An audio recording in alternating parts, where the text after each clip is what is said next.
The Phoenix program, created by the CIA in 1967, was aimed at neutralizing through assassination, kidnapping, and torture the civilian infrastructure that supported the Viet Cong insurgency in South Vietnam. It was a terrifying final solution that violated the Geneva Conventions. The Phoenix program's civilian targets of assassination were Viet Cong tax collectors, supply officers, political cadre, local military officials, and suspected sympathizers. Faulty intelligence often led to the murder of innocent civilians. Rival Vietnamese would report their enemies as VC in order for U.S. troops to kill them. In 1971, William Colby, head of the CIA in Vietnam, testified the number killed was 20,000. South Vietnamese government figures were 40,000 dead. CIA officer Ted Shackley managed 600 military and 50 CIA liaison officers who were working with South Vietnamese officers in 44 provinces. Ted Shackley and Robert Comer played key roles in recruiting Phoenix program personnel.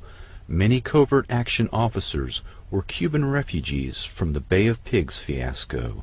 They ran the CIA's counter-terror teams, which were in fact assassination squads. Colby, Comer, and Shackley reported to the Director of Central Intelligence, Richard Helms, and the White House. From the beginning, the Phoenix program was conceived by the White House and supported by the CIA. Phoenix called for neutralizing 1,800 targets a month. About one-third of VC targeted for arrest were summarily executed. Green Berets and Navy SEALs would assassinate suspected VC sympathizers or cadre, as well as South Vietnamese collaborators and double agents. In 1982, an ex-Phoenix operative revealed that sometimes orders were given to kill U.S. military personnel who were considered security risks. He suspects the orders came not from division, but from a higher authority, such as the CIA or the Office of Naval Intelligence. The following testimony of Vincent Okamoto, combat officer lieutenant in Vietnam in 1968 and recipient of the Distinguished Service Cross, the second highest award conferred by the U.S. Army, wounded 3 times. Quote, "The problem was, how do you find the people on the blacklist? It's not like you had their address and telephone number. The normal procedure would be to go into a village and just grab someone and say, 'Where's when so-and-so?' Half the time the people were so afraid they would say anything. Then a Phoenix team would take the informant, put a sandbag over his head, poke out 2 holes so he could see, put como wire around his neck like a long leash, and walk him through the village and say, 'When we go by Wynn's house, scratch your head.' Then that night Phoenix would come back, knock on the door, and say, 'April Fool, motherfucker.' Whoever answered the door would get wasted. As far as they were concerned, whoever answered was a communist, including family members. Sometimes they'd come back to camp with ears to prove that they killed people." Penetrations into the Viet Cong infrastructure were accomplished by blackmailing or terrorizing a member of a targeted individual's family to gather information. Every Vietnamese 15 and over had to register and carry an identity card. These records were computerized and evolved into a highly computerized and statistical means of generating 1,800 names a month for the target list and coordinating this information on suspects from 30,000 plus informants. When the Strategic Hamlet program failed, CIA and military intelligence concentrated on the Phoenix program, a terror campaign aimed at the civilian population. Instead of winning hearts and minds, using the threat of assassination and a state of terror to defeat the North Vietnamese. Many non-political Vietnamese were arrested and tortured and in effect forced into the resistance army. Phoenix program architect Robert Comer, after leaving the Pentagon, said, quote, "I would have done a lot of things differently and been more cautious about getting us involved." He called the war a strategic disaster which cost us 57,000 lives and $500 billion.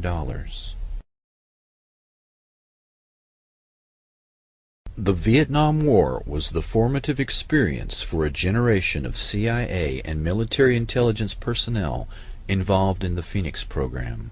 They viewed the military defeat in Vietnam as a betrayal on the home front, a loss of will by domestic political enemies, not a military failure against a nationalistic revolution fought as a guerrilla war. The Phoenix program, assassinating suspected VC sympathizers in a systematic manner, worked well and is the blueprint for the current black operation targeting thousands of loyal Americans using state-of-the-art microwave and radio frequency radiation weapons. The motivation to suppress domestic dissidents and to assassinate loyal American opposition stems from the perception of dissent against the war as treason.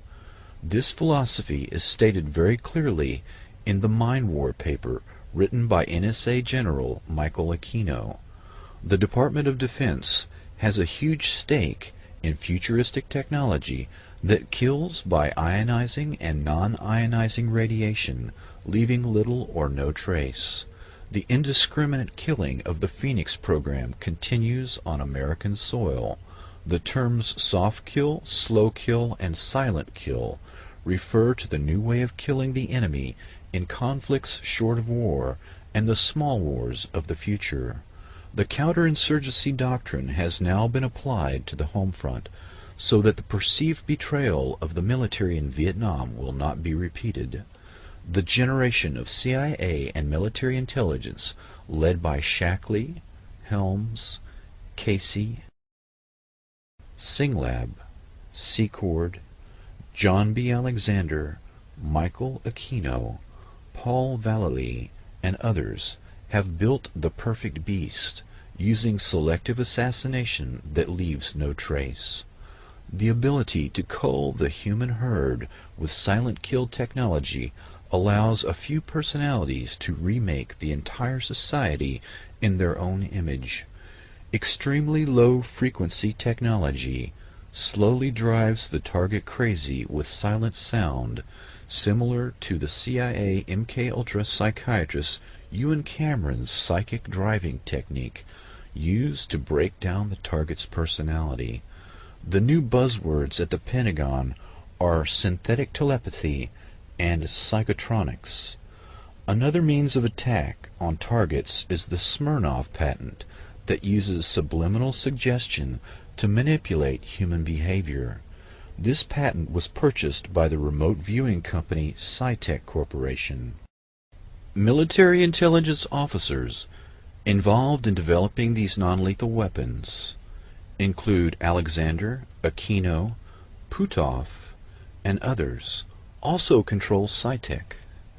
Emotional manipulation is accomplished using Dr. Michael Persinger's work to remotely project emotional states that the brain entrains or locks onto and emulates. One can broadcast rage or fear at an individual target to manipulate and control them. As if these methods were not enough to torture and murder people, add to this nightmarish toolbox active gang stalking. CIA-created cults and other cause-oriented groups are used to induce further trauma in the target by actively harassing them in public in a neutralization technique described in counterintelligence operations manuals that are aimed at enemy agents. In the race to develop a new weapon, it has always been necessary to test it on human beings. Perfecting the latest weapons designed to kill slowly and silently, as well as perfecting the process of controlling the human mind, are no different. Once the weaponry has been perfected on these few thousand people, the same techniques will be applied en masse to the general population, and then to humanity as a whole. To understand the new Phoenix program, it is necessary to begin at the beginning of U.S. government human experimentation, the Manhattan Project. At dawn on July 16, 1945, the Trinity site witnessed the detonation of the device codenamed Gadget. The remaining two devices, named Little Boy and Fat Man, were used on Hiroshima and Nagasaki on August 6th and 9th, killing approximately 200,000 people. World War II terror bombing of civilians began with the London Blitz, killing 30,000 people, and culminated in the firebombing of Dresden, Germany, and Tokyo. Napalm was used in 1,000 plane raids that incinerated approximately 200,000 people. The atomic bomb did not add to the scale of mass murder of civilian populations, but it certainly made it more efficient. Many of the scientists were appalled at the result. Some had urged a demonstration shot. The scientists declared publicly that the U.S. possessed only a few years' head start before another nation followed suit. Many of the scientists and some generals advocated international control and the eventual banning of nuclear weapons. Those that tried to head off a nuclear arms race in the end failed, as events and personalities took on a momentum of their own. Edward Teller advocated the super heavy, the hydrogen bomb. Oppenheimer objected to the development of the hydrogen bomb and stated that these were genocidal weapons. He was promptly replaced. Teller assumed the scientific leadership of the weapons program and remained influential for the entire Cold War. The largest hydrogen bomb ever tested by the U.S. was around 40 megatons, 2,000 times more powerful than the 20-kiloton Hiroshima bomb. The nuclear arms race that followed has resulted in the doctrine of MAD, mutually assured destruction. If either the U.S. or USSR launched any or all of their half of the 20,000 nuclear weapons they have aimed at each other, then they can rest assured that they too would be completely destroyed in a retaliatory strike. The nuclear arms race consumed much of the wealth of the U.S., leaving the civilian population living in the very real fear that the world could end in a matter of minutes. In 1943, the first human test subjects would be used without their knowledge or consent. American citizens and hospitals began to receive plutonium or other forms of radiation treatments that had no therapeutic value. All of the experiments were conducted for the express purpose of answering the unknowns. How much radiation could kill a man? Could blood tests detect exposure? Are there treatments for exposure? Long before radiological warfare was used on enemy populations in war, it was purposely tested on American civilians. By 1945, the war was over, but these questions remained unanswered, and the experiments would continue in secret for the next 30 years. The School of Aviation Medicine in San Antonio, Texas, quietly began to do the test for the Air Force. Military officials did not object to the use of cancer patients, but many of these people were not very ill or had been misdiagnosed. Several of the people injected with plutonium had been diagnosed as having cancer when they did not.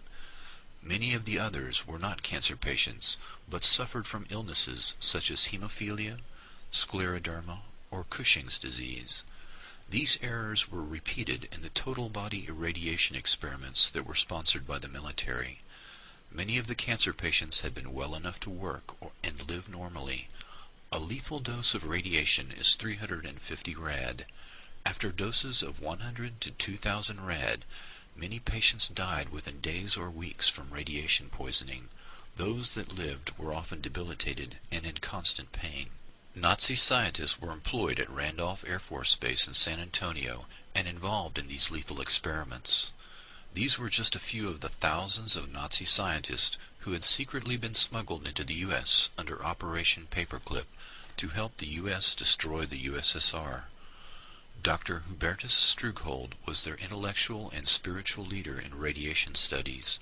He brought in Dr. Herbert Gerstner, who used prisoners during the war to study at what point human hearing is completely destroyed due to shelling, and to study the exact cause of death in cases of electrocution. These men had all experimented on prisoners in concentration camps, and were now in San Antonio doing lethal radiation experiments on American citizens for the military. Elmer Allen was designated experimental test subject Cal-13. On July 18, 1947, in a San Francisco hospital, he was injected with plutonium in the left leg. 3 days later, the leg was amputated at mid-thigh. Elmer was a porter for the Pullman Company who injured his leg while stepping off a train. He was diagnosed with a fracture that developed into a cyst. The first test for cancer was negative. A second test indicated cancer. Unable to work after the amputation, He was forced to return to Italy, Texas with his wife and 3 children. His wife recalled that he began having epileptic seizures. Quote, "He would chew through the spoon, his tongue too." Elmer began drinking heavily and told his best friend that he had been used as a guinea pig, but no one, not even his family doctor, believed him. The doctor later diagnosed him as a paranoid schizophrenic. During an effort to collect the bodies of the people injected with plutonium, it was discovered to their amazement that 4 of them were still alive. 1 year after Elmer's death, the family was contacted by a reporter and learned that Elmer had been a human experimental subject, and the family had been lied to for 44 years. Elmer Allen died in 1991. His headstone reads Elmer Allen, 1911-1947, Cal 13, 1947-1991, one of America's nuclear guinea pigs. I hope you will understand that just as Jewish fathers were placed in the ovens at Auschwitz, my father, Elmer Allen, was placed in his own private oven here in the United States of America. He was left there for 44 years, and the scientists occasionally took a peek inside to see if he was still alive. His survivors are pledged to tell the truth about this experiment for the next 50 or even 100 years if necessary, so that future generations will have more than lies, half-truths, and inconclusive reports when attempting to recount this real-life horror story.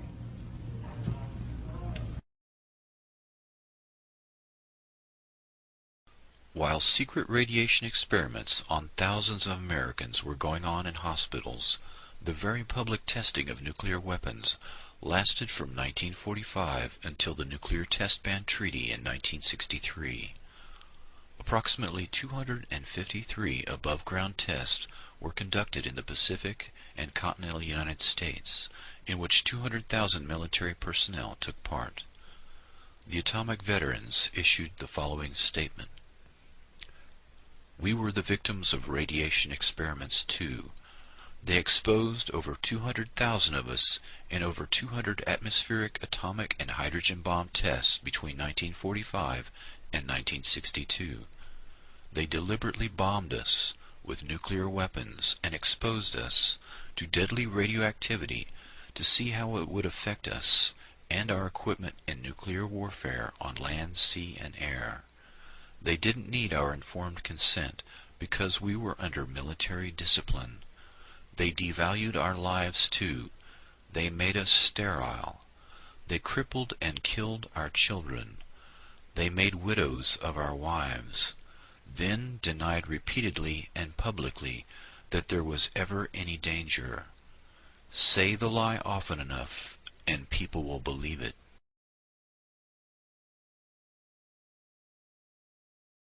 Of your company? Yes, sir, that's right. How many of your men do you think would volunteer to go up and be in one of those foxholes when the bomb went off? Oh, I'd volunteer, guess, of about a half a dozen. At least half a dozen? Yes, sir. You know, that's quite a loud noise that bomb makes when it goes off. Do you think it would do any harm? No, I don't think the noise would, sir, no. How about radiation? Do you think there's much danger from radiation? Well, radiation is the least of the worries that the men are thinking about. I think most people thought that radiation was the greatest danger, didn't they? What did they learn different? Well, prior to our instructions here, we received a very thorough briefing before we even came into close to contact with it. A third group of experimental human subjects, besides the radiation experiment victims and the atomic veterans, are the downwinders. This term refers to all the people exposed to radiation as a result of atmospheric testing. This group in essence comprises the entire United States and in fact the entire world. Fallout from all 2,000 nuclear tests has deposited plutonium, strontium-90, and other radioactive substances in the bodies of every human being on Earth. At what point this experiment would prove fatal for all human life is unknown, but it is known that the human embryo is very vulnerable, and that 1 to 2 rads is sufficient to produce deformity or death. This much radiation and more has been deposited across the continental United States. Several studies document an unexplained increase in child mortality in the U.S. that began shortly after testing began and decreased after atmospheric testing ended. The government held hearings in the 1990s and gave monetary compensation to some individuals injected with plutonium, but not the thousands of others injured in secret testing. The government's report is largely a whitewash. Few victims were compensated, and no scientist or government employee was ever punished.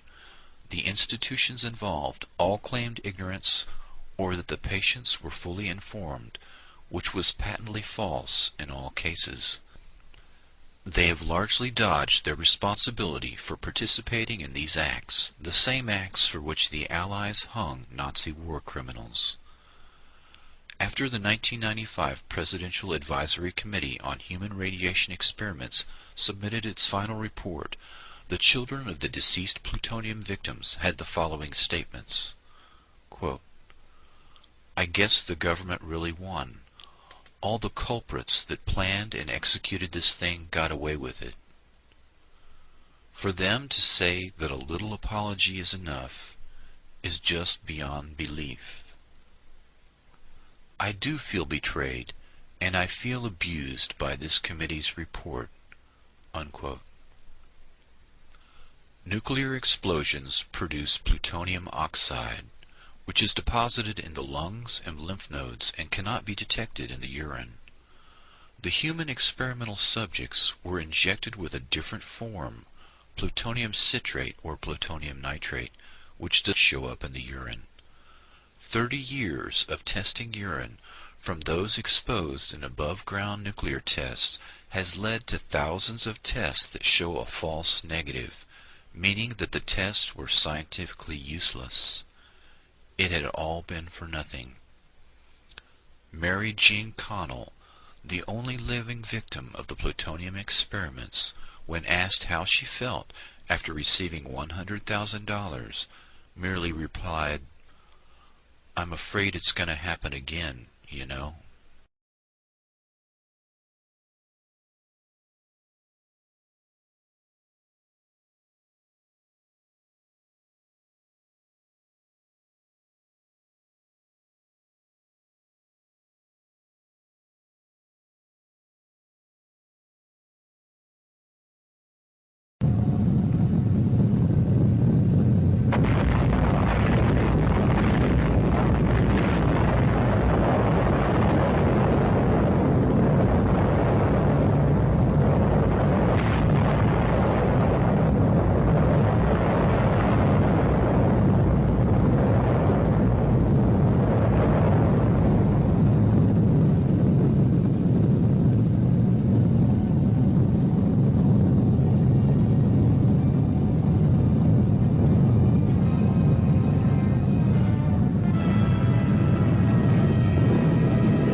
MKUltra was the secret CIA crash program to develop techniques to control the human mind. By the end of the Korean War, 70% of the 7,000 U.S. prisoners of war had signed confessions, 15% cooperated fully, and only 5% steadfastly refused confession or indoctrination. Professors Wolf and Henkel submitted a secret report to Director of Central Intelligence Allen Dulles about communist methods of brainwashing that was the definitive work on the subject in 1953. It stated that no drugs or machines were used. Intense psychological pressure and human weakness were the key, beginning with solitary confinement. Guards constantly reminded the prisoner that he was totally cut off from outside support, ordered him to stand for long periods, dictated the positions allowed for sleep, waking him if he moved while sleeping, banned all outside stimuli such as books, conversation, or news of the outside world.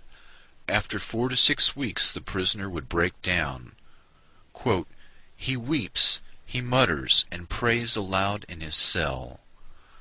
At this stage, the interrogation began in a special room. The guard told him that he knew his own crimes all too well.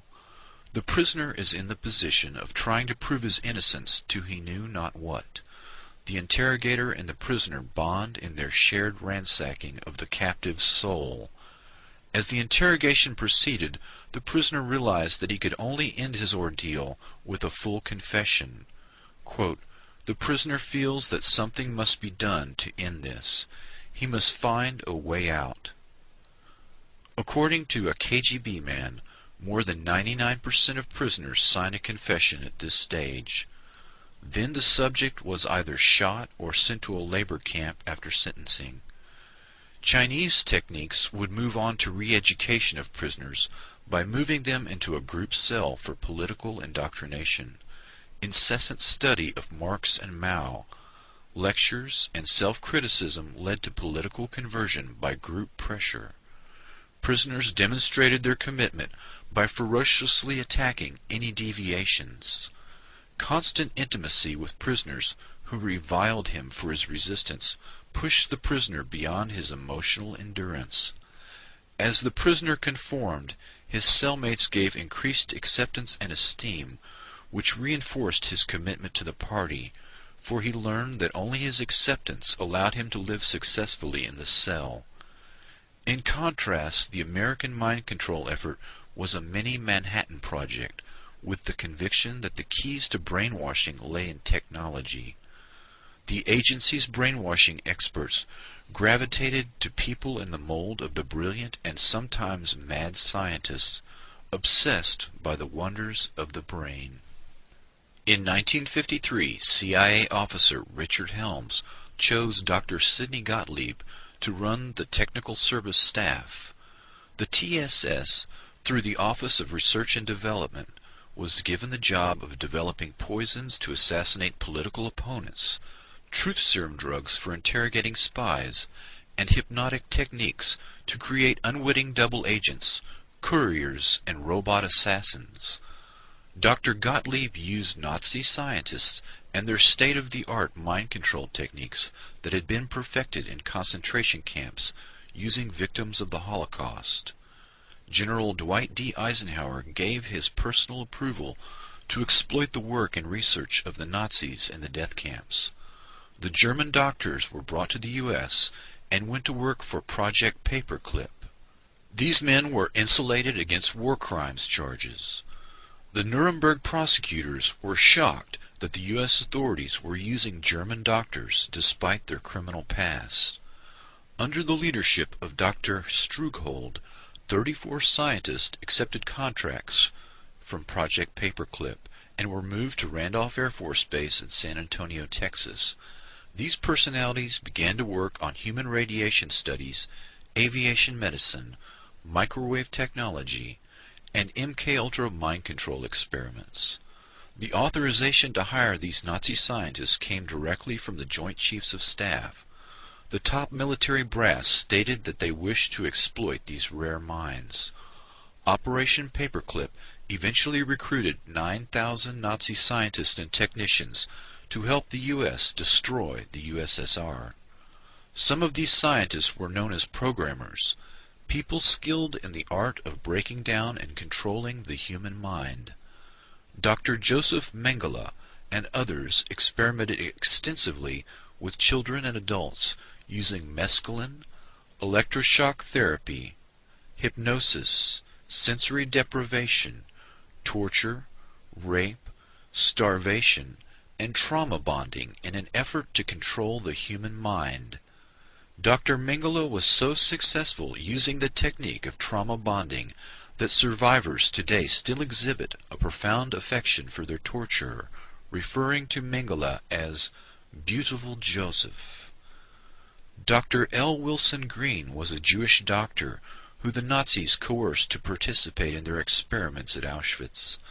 This individual, whose code name was Dr. Green, came to the U.S. after World War II and began to experiment on adults and children for the military and CIA.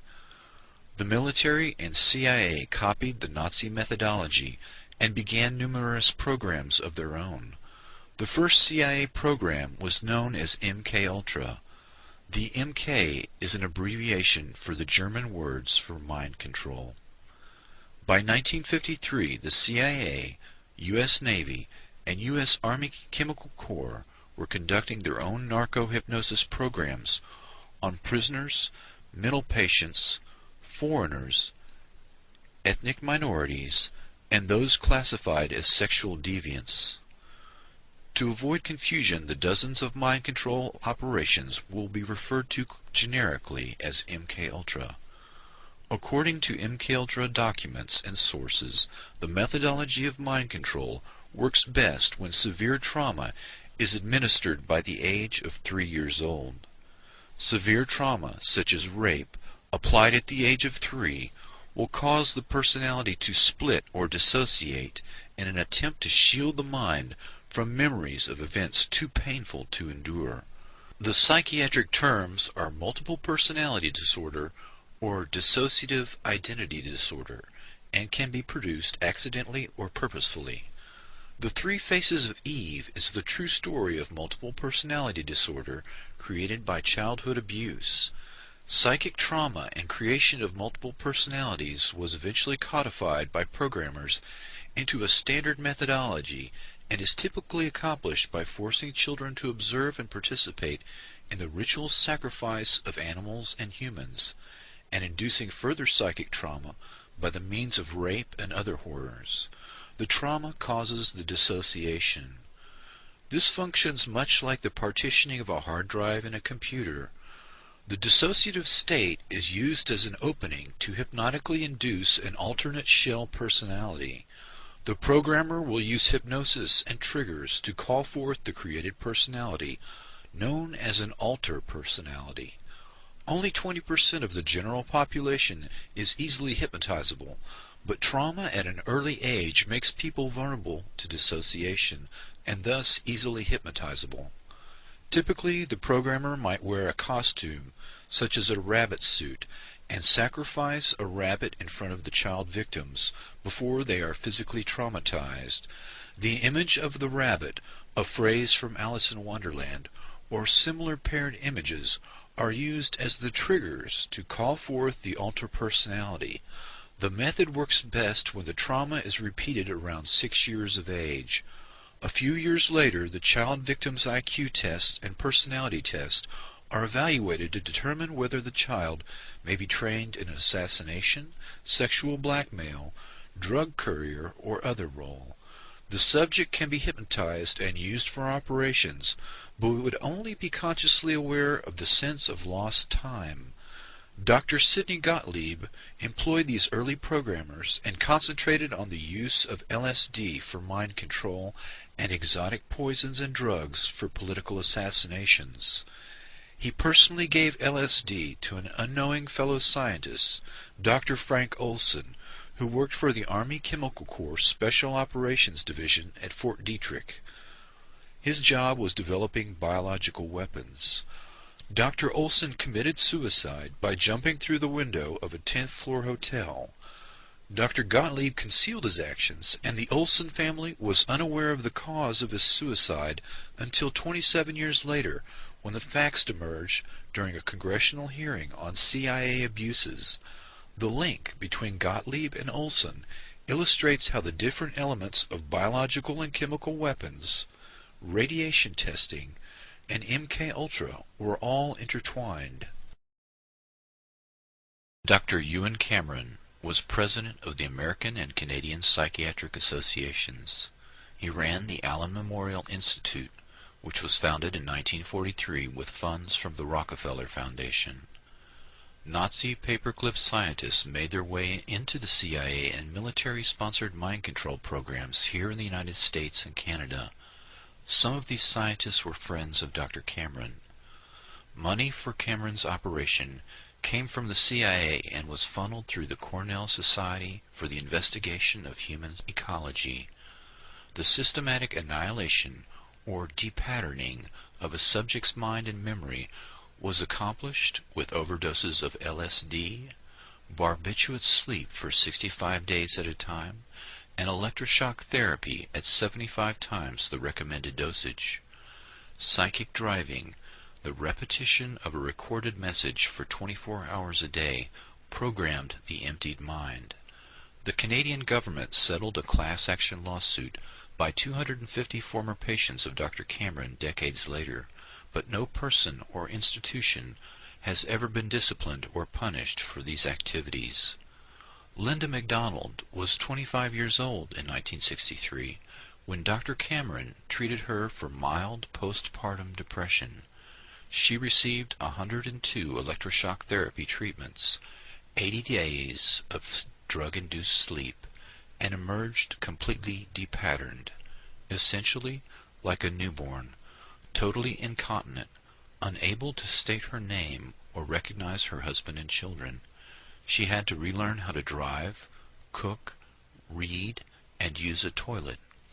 Eventually, unlike many of the patients of Dr. Cameron, she made a complete recovery. Cameron was the premier psychiatrist of the 20th century. He had studied Nazi scientists at the Nuremberg trials and later replicated many of their methods and sought their assistance in the race to control the human mind. Cameron's mind control experiments were one program out of many run by the CIA, Navy, Air Force, Army, and others. Although many parallel operations were occurring in the U.S., none of them was ever discovered or prosecuted. These programs were run by men of the likes of Morse Allen, Dr. L. Wilson Green, Dr. Martin Orne, Dr. Stephen Aldrich, Dr. James Hamilton. These and other American and foreign-born programmers were supervised by Dr. Sidney Gottlieb, who was in turn supervised by Richard Helms and Alan Dulles, the director of the Central Intelligence Agency.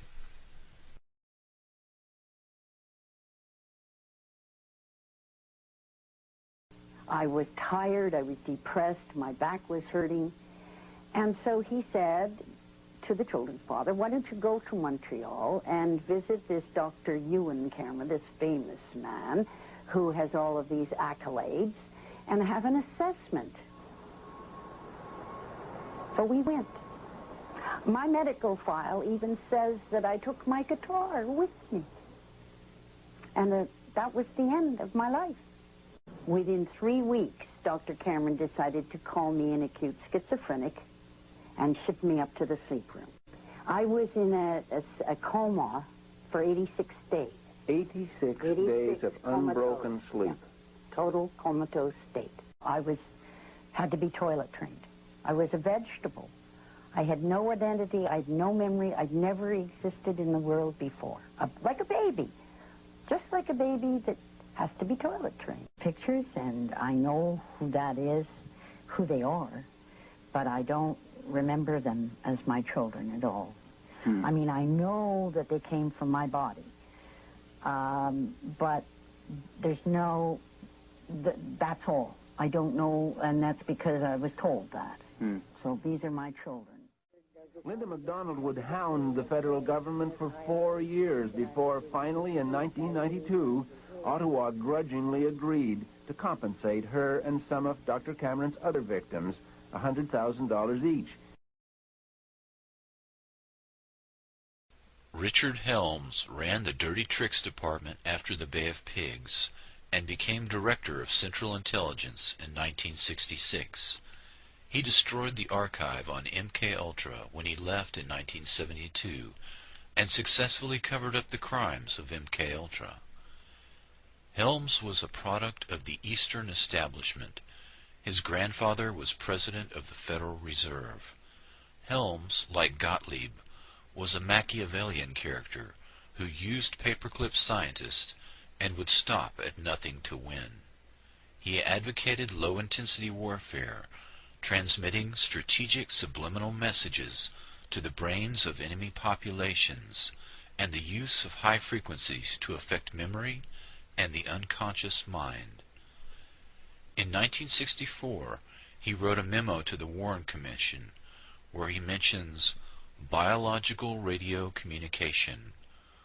quote, "Cybernetics can be used in molding of a child's character, the inculcation of knowledge and techniques, the amassing of experience, the establishment of social behavior patterns, all functions which can be summarized as control of the growth processes of the individual."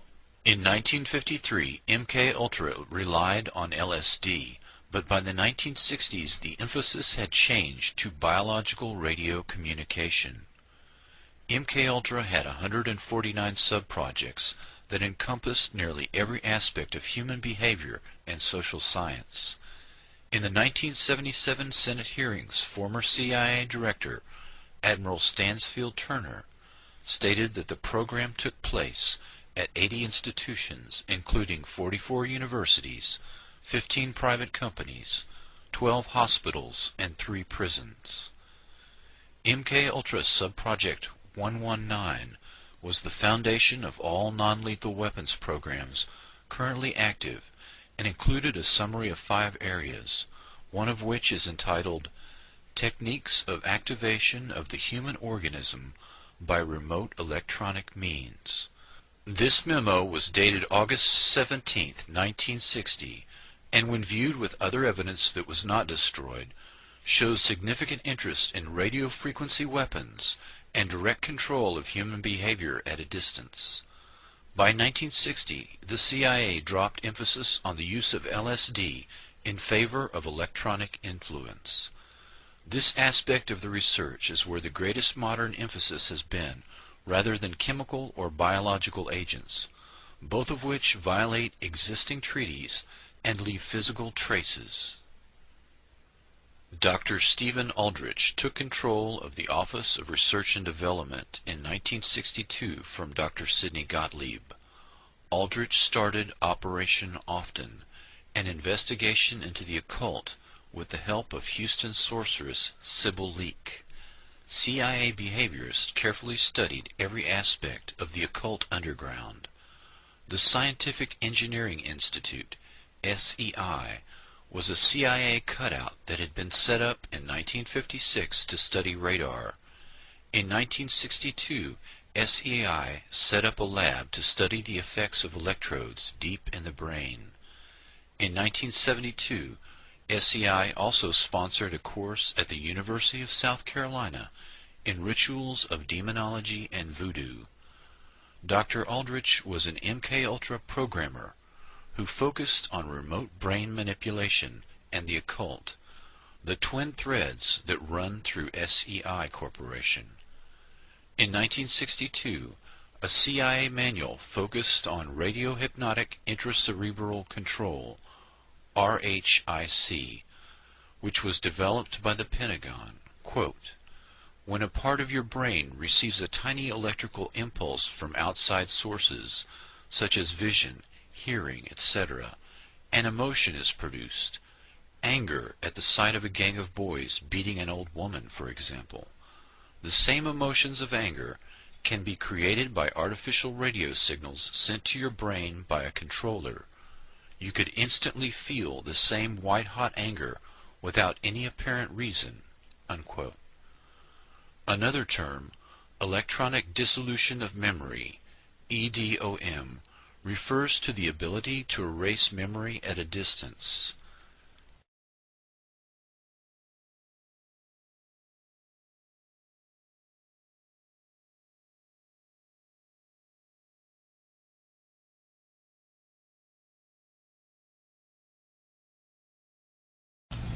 I'm Chris DiNicola, born July of 1962, rendering me 32 years of age. I was a subject in radiation as well as mind control and drug experiments performed by a man I knew as Dr. Green. I was a subject from 1966 to 1976. Dr. Green performed radiation experiments on me in 1970, focusing on my neck, throat, and chest, 1972 focusing on my chest and my uterus in 1975. Each time I became dizzy, nauseous, and threw up. All these experiments were performed on me in conjunction with mind control techniques and drugs in Tucson, Arizona. Dr. Green was using me mostly as a mind control subject from 1966 to 1973. His objective was to gain control of my mind and train me to be a spy assassin.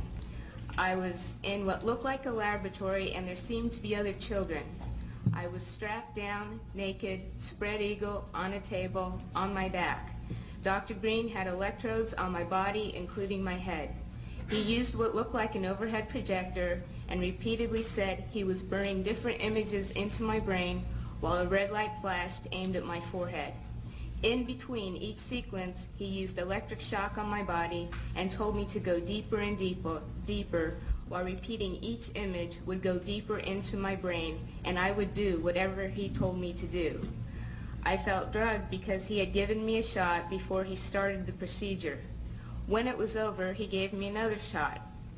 The next thing I remember, I was with my grandparents again in Tucson, Arizona. I was 4 years old. You can see from this experiment that Dr. Green used trauma, drugs, post-hypnotic suggestion, and more trauma in an effort to gain total control of my mind. He used me in radiation experiments both for the purposes of determining the effects of radiation on various parts of my body and to terrorize me as an additional trauma in the mind control experiments. The rest of the experiments took place in Tucson, Arizona, out in the desert. I was taught how to pick locks, be secretive, use my photographic memory, and a technique to withhold information by repeating numbers to myself. Dr. Green moved on to wanting me to kill dolls that looked like real children. I stabbed a doll with a spear once after being severely traumatized, but the next time I refused. He used many pain induction techniques, but as I got older, I resisted more and more. He often tied me down in a cage, which was near his office. Between 1972 and 1976, he and his assistants were sometimes careless and left the cage unlocked. Whenever physically possible, I snuck into his office and found files with reports and memos addressed to CIA and military personnel. Included in these files were project, subproject, subject, and experiment names with some code numbers for radiation and mind control experiments, which I have submitted in your written documentation. I was caught twice, and Dr. Green ruthlessly used electric shock, drugs, spun me on a table, put shots in my stomach, in my back, dislocated my joints, and hypnotic techniques to make me feel crazy and suicidal. Because of my rebellion and growing lack of cooperation, they gave up on me as a spy assassin. Consequently, the last 2 years, 1974 to 1976, Dr. Green used various mind control techniques to reverse the spy assassin messages to self-destruct and death messages. His purpose? He wanted me dead, and I struggled to stay alive all of my adult life. I believe it is by the grace of God that I am still alive. These horrible experiments have profoundly affected my life. I developed multiple personality disorder because Dr. Green's goal was to split my mind into as many parts as possible so he could control me totally. He failed, but I've had to endure years of constant physical, mental, and emotional pain, even to this day.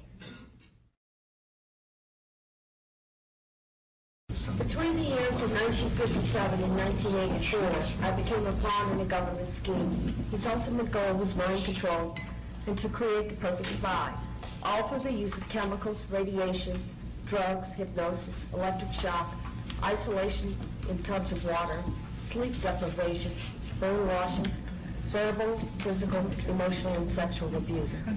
I was exploited unwittingly for nearly 3 decades of my life, and the only explanations given to me were that, quote, the end justifies the means, and, quote, I was serving my country in their bold effort to fight communism.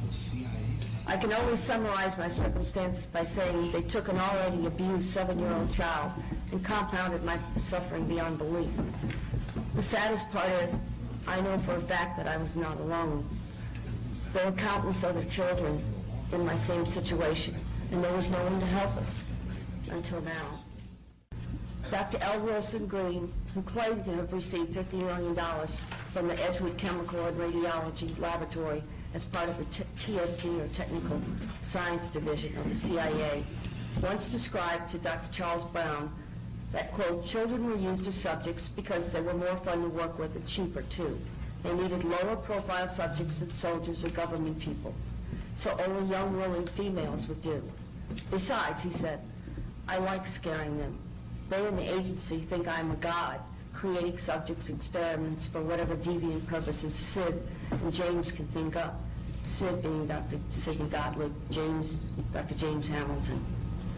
In 1958, I was to be tested, they told me, by some important doctors from the society, or the Human Ecology Society, and I was instructed to cooperate. I was told not to look at anyone's faces and try hard not to ignore any names, as this was a very secret project. But I was told to be brave, and all these things would help me forget. Naturally, as most children do, I did the opposite and remembered as much as I could. Dr. John Gittinger tested me, Dr. Cameron gave me the shocks, and Dr. Green the x-rays. Then I was told by Sid Gottlieb that, quote, I was right for the big A, or meaning artichoke. By the time I left to go home, just like every time from then on, I would remember only whatever explanations Dr. Robert G. Heath at Tulane Medical University gave me for the odd bruises, needle marks, burns on my head, fingers, and even the genital soreness. I had no reason to believe otherwise. They had already begun to control my mind. The next year, I was sent to a lodge in Maryland called Deep Creek Cabins to learn how to sexually please men. I was taught how to coerce them into talking about themselves, and it was Richard Helms, who was deputy director of the CIA, Dr. Gottlieb, Captain George White, Morris Allen, who all planned on filming as many high government agency officials and heads of academic institutions and foundations as possible, so that later when the funding for mind control and radiation started to dwindle, projects would continue. I was used to entrap many unwitting men, including themselves, all with the use of a hidden camera. I was only 9 years old when this sexual humiliation began. I overheard conversations about a part of the agency called ORD, which I found out was Office of Research and Development. It was run by Dr. Green, Dr. Stephen Aldrich, Martin Orne, and Morris Allen.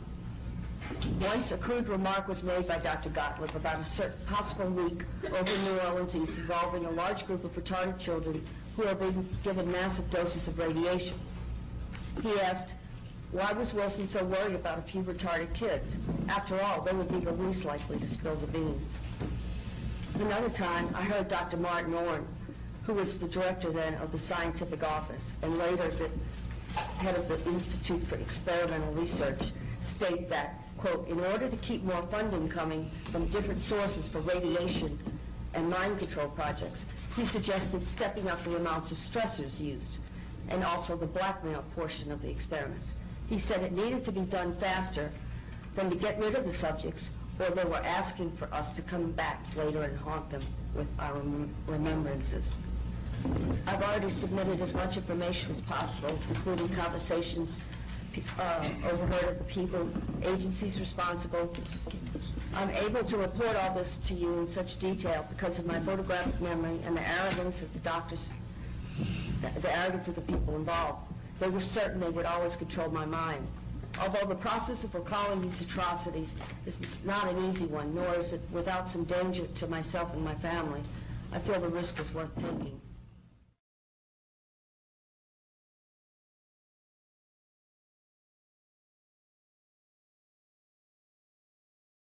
Project Pandora. In 1953, the Russians began to bombard the U.S. Embassy in Moscow with electromagnetic radiation in the microwave spectrum, but the fact was kept secret from the embassy employees. U.S. Ambassador Stossel contracted a blood disease, bleeding eyes, nausea, and eventually lymphoma. He and other employees eventually died as a result of the microwave attacks. Dr. Henry Kissinger sent a secret memo giving hazard pay to embassy personnel in the 1970s. Before the attacks, the USSR had met with the U.S. to try to head off an arms race in electromagnetic weapons, but were refused. In retaliation, they began microwaving the U.S. Embassy. It is possible that the U.S. government took advantage of the situation and used the embassy staff as microwave guinea pigs. The Department of Defense's Advanced Research Projects Agency, ARPA, set up a lab at Walter Reed Army Institute of Research and participated in Project Pandora.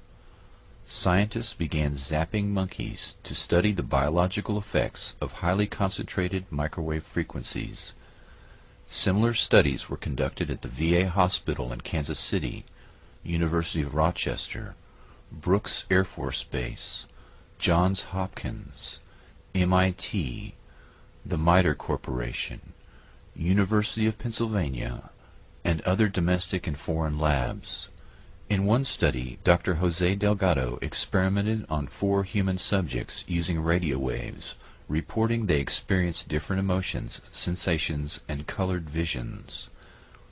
Delgado stated that these weapons were, quote, more dangerous than atomic destruction. With knowledge of the brain, he said, we may transform, we may shape, direct, roboticize man. I think the great danger of the future is that we will have roboticized human beings who are not aware that they have been roboticized, unquote. Dr. Delgado was in fact responsible for the development of a brain transponder that was used to roboticize human subjects. In the councils of government, we must guard against the acquisition of unwarranted influence, whether sought or unsought, by the military-industrial complex. The potential for the disastrous rise of misplaced power exists and will persist. 5, 4, 3, 2, 1.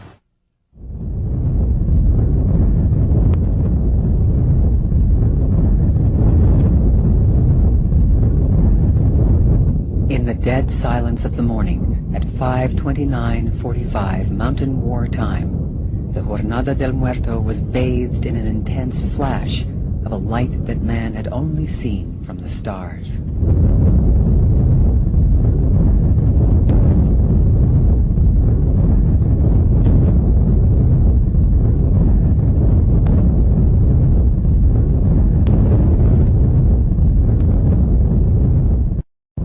He knew the world would not be the same. Few people laughed. Few people cried. Most people were silent. I remembered the line from the Hindu scripture, the Bhagavad Gita. Vishnu is trying to persuade the prince that he should do his duty, and to impress him takes on his multi-armed form and says, now I am become death, the destroyer of worlds. I suppose we all thought that one way or another.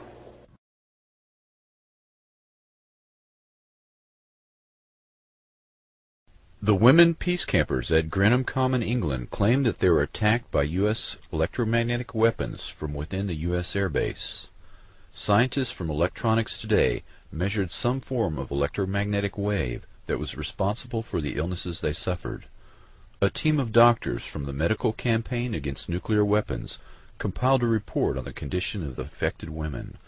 The women first noticed a pattern of illness emerging in 1984.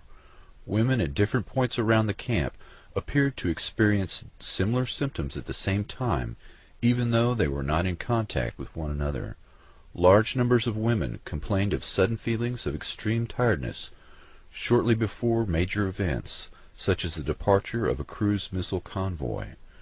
Readings taken with a wide-range signal strength meter showed marked increases in the background signal level near one of the women's camps at the time they claimed to be experiencing ill effects, including vertigo, retinal bleeding, burnt face even at night, nausea, sleep disturbances, palpitations, loss of concentration, loss of memory, disorientation, severe headaches, temporary paralysis, faulty speech coordination, irritability, and a sense of panic in non-panic situations, and in one case, a circulatory failure that required emergency treatment. Many of these symptoms have been associated in medical literature with exposure to microwaves, and especially through low-intensity or non-thermal exposure. These effects have been reviewed by Dr. Robert Becker, twice nominated for the Nobel Prize and a specialist in electromagnetic effects. His report confirms that the symptoms mirror those he would expect to see had microwave weapons been deployed. British defense officials have denied any form of electronic signal was being used against the protesters.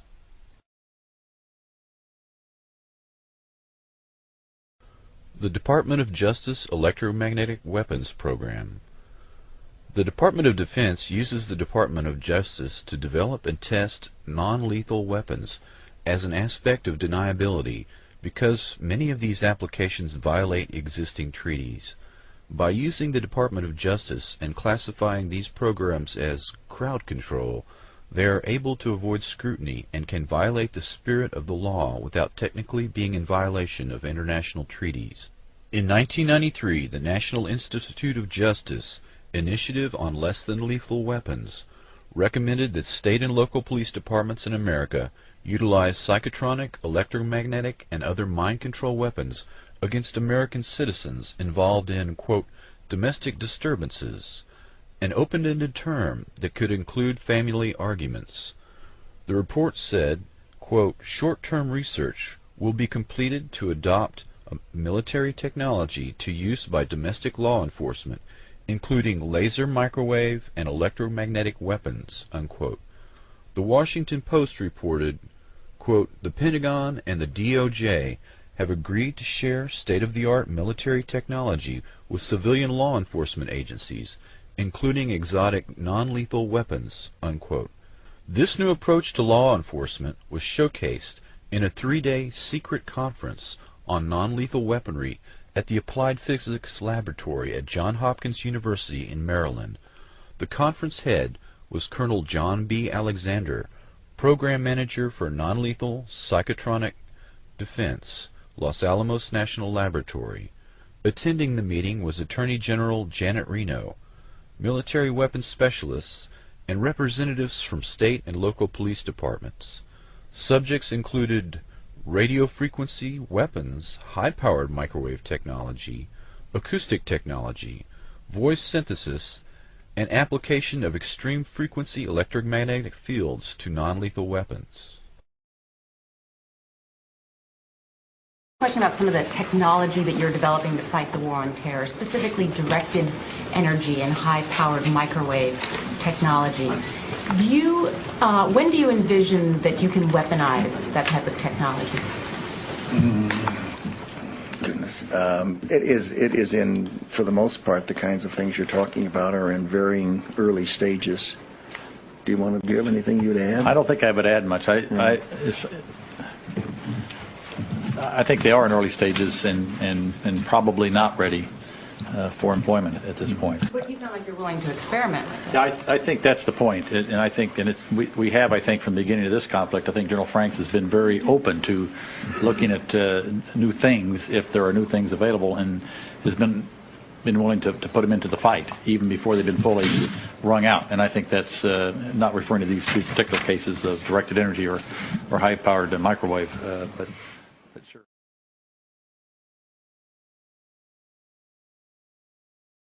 Just the head was burned, and the other parts of the bodies wasn't anything that happened on it. Al-Ghazali reported that he had seen 3 passengers in a car, all dead, with their faces and teeth burnt, the body intact, and no sign of projectiles. There wasn't any bullet. I saw they teeth, just their teeth, and no eyes. All of them, with the body nothing for the bodies. Just the teeth and all the, the heads were burned. There were other inexplicable aspects. The terrain where the battle took place was dug up by the American military and replaced with other fresh earth. The bodies that were not hit by projectiles had shrunk to just slightly more than 1 meter in height. Except that the bodies is killed by the bullets. Most of them that become very small. It's like that, something like that.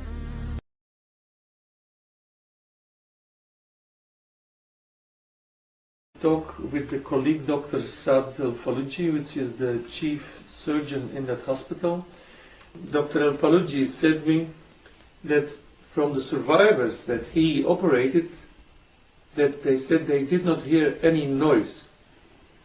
So there was no explosion to hear, no metal fragments or shrapnels or bullets in the bodies. So they themselves were thinking of some strange kinds of weapon which they did not know. No gunshot wounds. No. I don't know what it was really. We are here 10 surgeons. We couldn't decide what was the weapon which been hit this time. But inside the bodies you did not discover ordinary bullets. All of them we didn't find bullets. Yeah. We didn't find bullets. But most of the injured people been dead, so they took them immediately to the refrigerator. We couldn't dissect and see. But those who are alive, we couldn't find any kind of shells. We didn't find shells inside their body. Outside, it seems to be a new weapon. It seems a new weapon. They try to do experiments on our civilian. We don't know what was. Nobody can identify what the type of this was. 26 in the past. About 20 of them. Some of them have no head. The head being cut. Some of them, the arms, the legs. The only one who didn't injure was the driver. And really, I don't know how he reached our hospital. Because one arm was in his lap. One head beside him. It was a very, very strange, horrible thing. In the roof of the car, there was part of the body's momentum, intestine, brains. Yes, all parts of the body. It was miserable. It was very, very, very, very miserable. I told them before. Do you have idea with what kind of weapons they attacked that bus? This bus, we didn't know what kind of weapon would be hit. Really, what we saw, cut arms, cut legs, cut head, abdomen, open abdomen.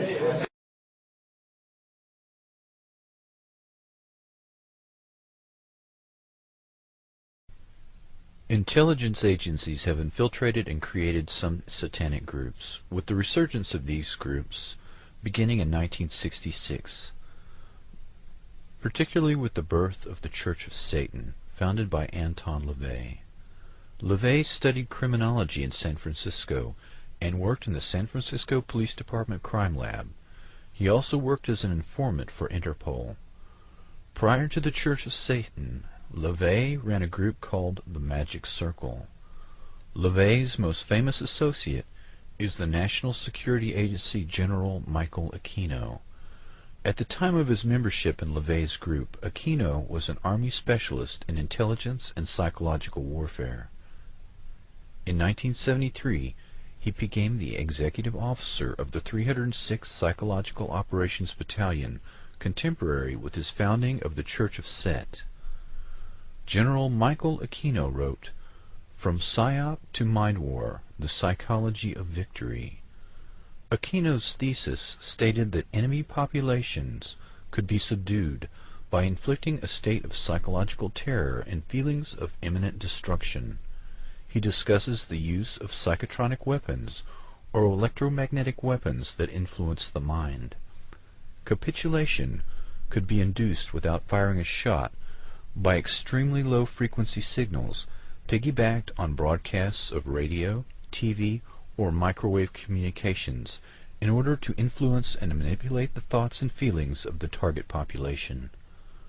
During the 1960s, he was prominent in the Church of Satan and a close friend of Anton LaVey until he started his own Church of Set. A police intelligence report dated July 1, 1981 reads, quote, "The Church of Set is a group of hundreds of members that operates on a national level. Michael Aquino is the official head and rules through a council of 9 who are in fact his lieutenants," unquote. At least 2 members of the Council of 9 at that time were members of Army intelligence. In the late 1980s, Aquino was accused by the San Francisco Police Department of being involved in a satanic child molestation ring centered on the daycare at the Presidio military base where Aquino was stationed at the time. Probable victims numbered at 68, many of whom had contracted venereal disease. 22 families filed $66 million in claims against the Army, claiming that criminal charges against Michael Aquino were dropped due to pressure from the Army. General Aquino admitted to renting the German castle where the Nazi SS were formed and reenacting the secret ceremony among fellow intelligence officers dressed in full Nazi regalia. General Aquino is now the highest-ranking officer in the National Security Agency, along with General Black and General Hayden. It is important to remember that General Aquino is first and foremost a military intelligence officer with over 40 years' experience in counterinsurgency operations and an expert in psychological warfare.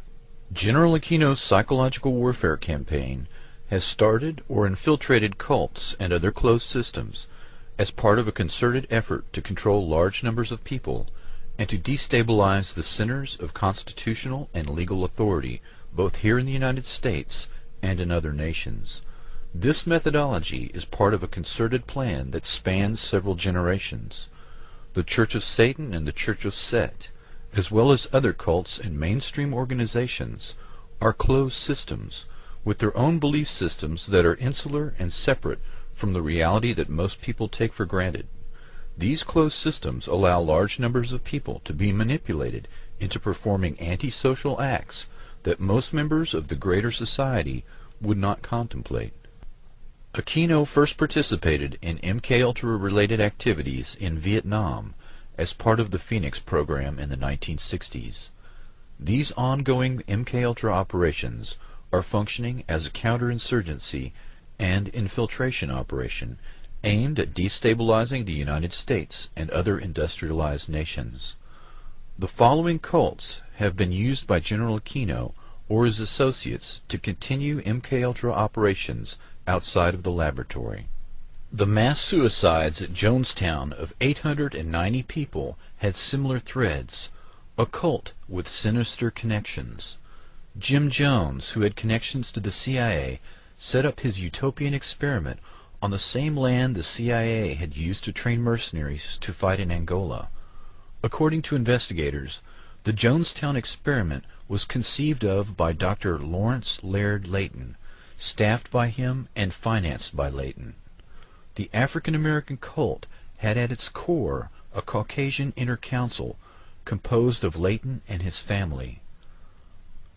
Layton was a chemist in the Manhattan Project and head of the Army's Chemical Warfare Research Division in the 1950s.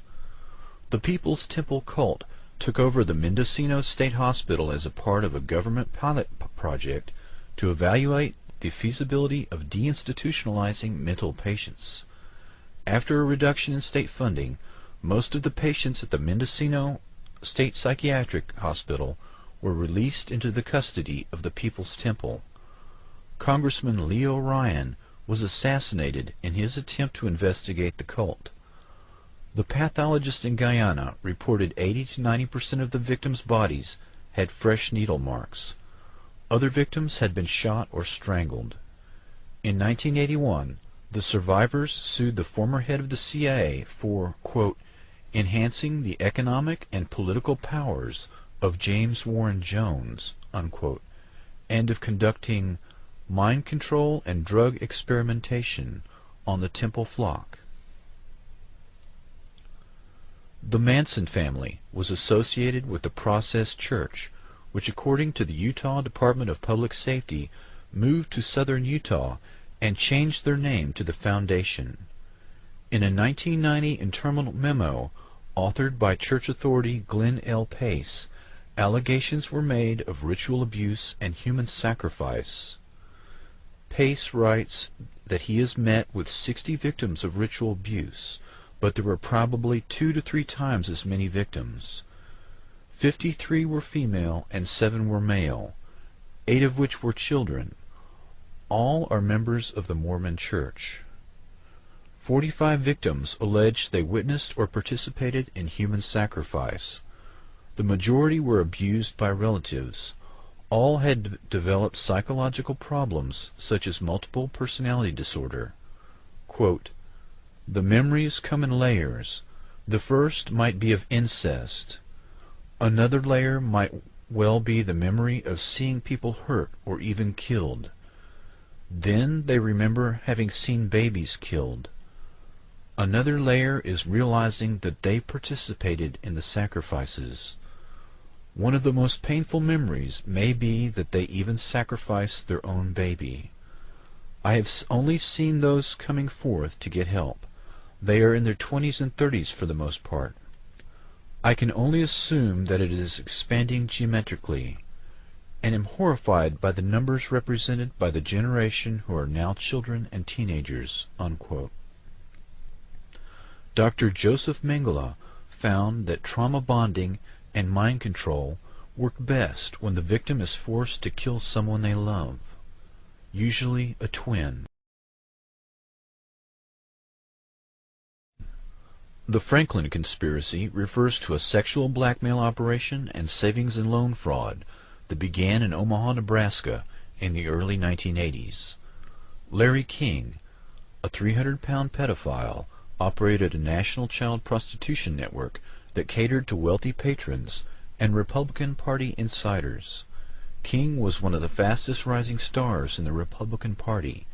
He sang the national anthem at the Republican Convention in 1984 and 1988. King and his associates defrauded Franklin's savings and loan of $40 million and used the residents of Boys Town and other children to videotape powerful and influential men and women engaged in sex acts with minors. These blackmail operations took place during fundraising parties for the Republican Party. Those involved stayed late for the after party that included drugs and sex with minors. The strategy of early MKUltra was to use sexual blackmail operations that targeted political figures in order to ensure continued funding from legislators. Victims who came forward testified that King and his associates performed satanic rituals and human sacrifices. Many of the children who came forward with their stories have since been murdered or imprisoned. The most prominent and vocal victim has been held in solitary confinement longer than any other person in Nebraska history. Larry King served 2 years for fraud and was promptly employed by his good friend, the editor of an Omaha newspaper.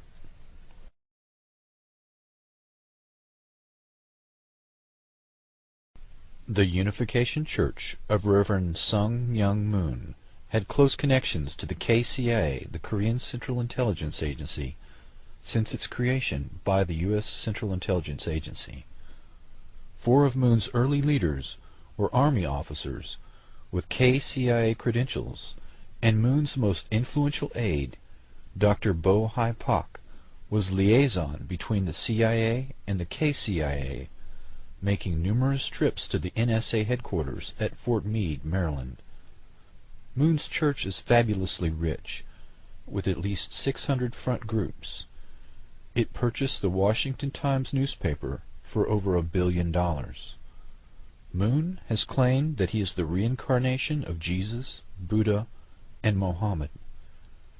He preaches love, but attacks his critics mercilessly and uses the terminology of violence an apocalyptic revelation. In March of 2004 in Washington, D.C., the Reverend Moon was crowned as the Prince of Peace in a ceremony at the Dirksen Senate Office Building in the presence of 86 U.S. congressmen and 26 UN ambassadors. The Children of God cult in Argentina has been involved in ritual abuse of children for decades, but has evaded conviction despite voluminous, undeniable evidence and victim testimony. David Moses Berg founded the church in the 1970s and advocated using sex to entice new members into the church.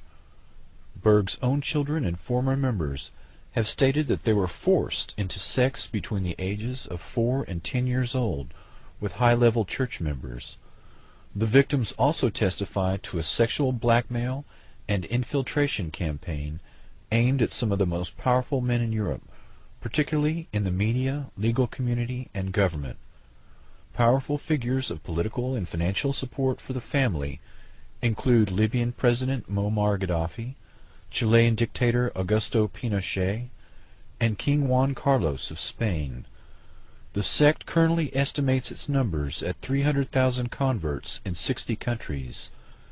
In 1992, the Family Children's Choir sang in the White House for Barbara Bush to kick off a Christmas show in the East Room. The sect also sang for George Bush Sr. after he toured the damage of Hurricane Andrew in South Florida. The Cult Awareness Network was founded 2 decades ago in the wake of the mass suicides in Guyana that claimed the lives of 890 of Jim Jones' followers. The nonprofit national organization assisted the desperate loved ones of people caught up in the cult scene. The organizations targeted by CAN were the KKK, the Aryan Nations, dozens of obscure fundamentalist and evangelical Christian groups, the Church of Satan, the Moonies, followers of political extremist Lyndon LaRouche, and the Church of Scientology. An organized blizzard of lawsuits produced judgments totaling $5 million and led to CAN's financial ruin. In 1996, their logo, furniture, and phone number were auctioned off by a bankruptcy judge. Scientology lawyers took possession of 20 years' worth of CAN's highly sensitive case files containing information on thousands of people who had turned to CAN for help in rescuing their friends and relatives. Scientology is known for harassing its enemies and retaliating against suppressives, people who ridicule Scientology teachings. These teachings include L. Ron Hubbard's decree that humans are made up of clusters of spirits called Thetans, who were banished to Earth about 75 million years ago by an evil galactic ruler named Xenu. Hubbard was a pulp fiction writer who'd served in the Navy and hit it big in 1950 by coming up with the concept of Dianetics that he dubbed a modern science of mental health that remained at the core of Scientology practice. One of its staples is a simplified lie detector called an E-meter, which is supposed to measure electrical changes in the skin while subjects discuss intimate details of their lives. Hubbard claimed that unhappiness sprang from mental aberrations called engrams, and that counseling sessions with the E-meter could help rid them of them. Scientologists refer to the extensive and expensive process of clearing the mind in order for this to occur as auditing. But during the 1970s, the IRS conducted some auditing of its own and accused L. Ron Hubbard of skimming millions of dollars from the church, laundering it through dummy corporations, and stashing it in Swiss bank accounts. Although he died before the case was adjudicated, his wife and 10 other former church leaders went to prison in the early 1980s for infiltrating, burglarizing, and wiretapping dozens of private and government agencies in an attempt to block their investigations.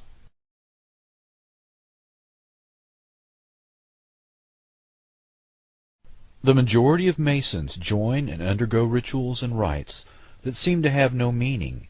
It is only when they enter the highest levels, the circle within a circle, if you will, that the secret knowledge is shared as to what the organization and its rituals are really about.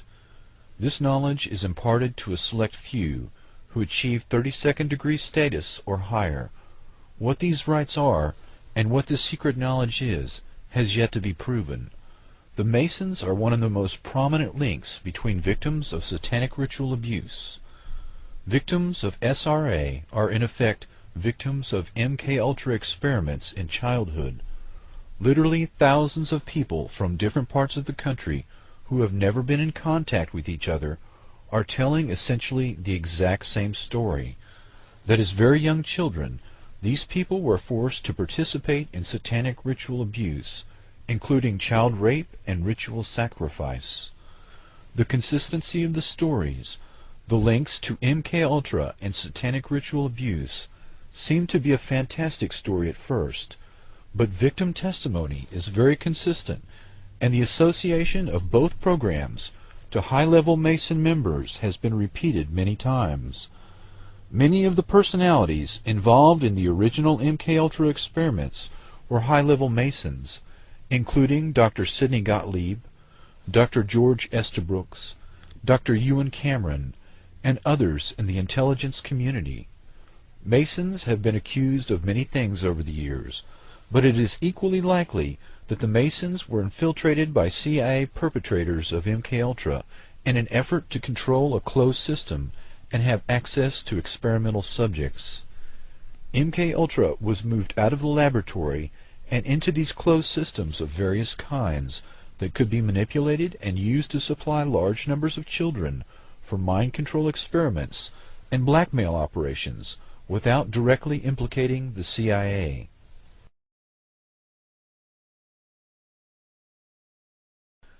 MKUltra and the False Memory Syndrome Foundation.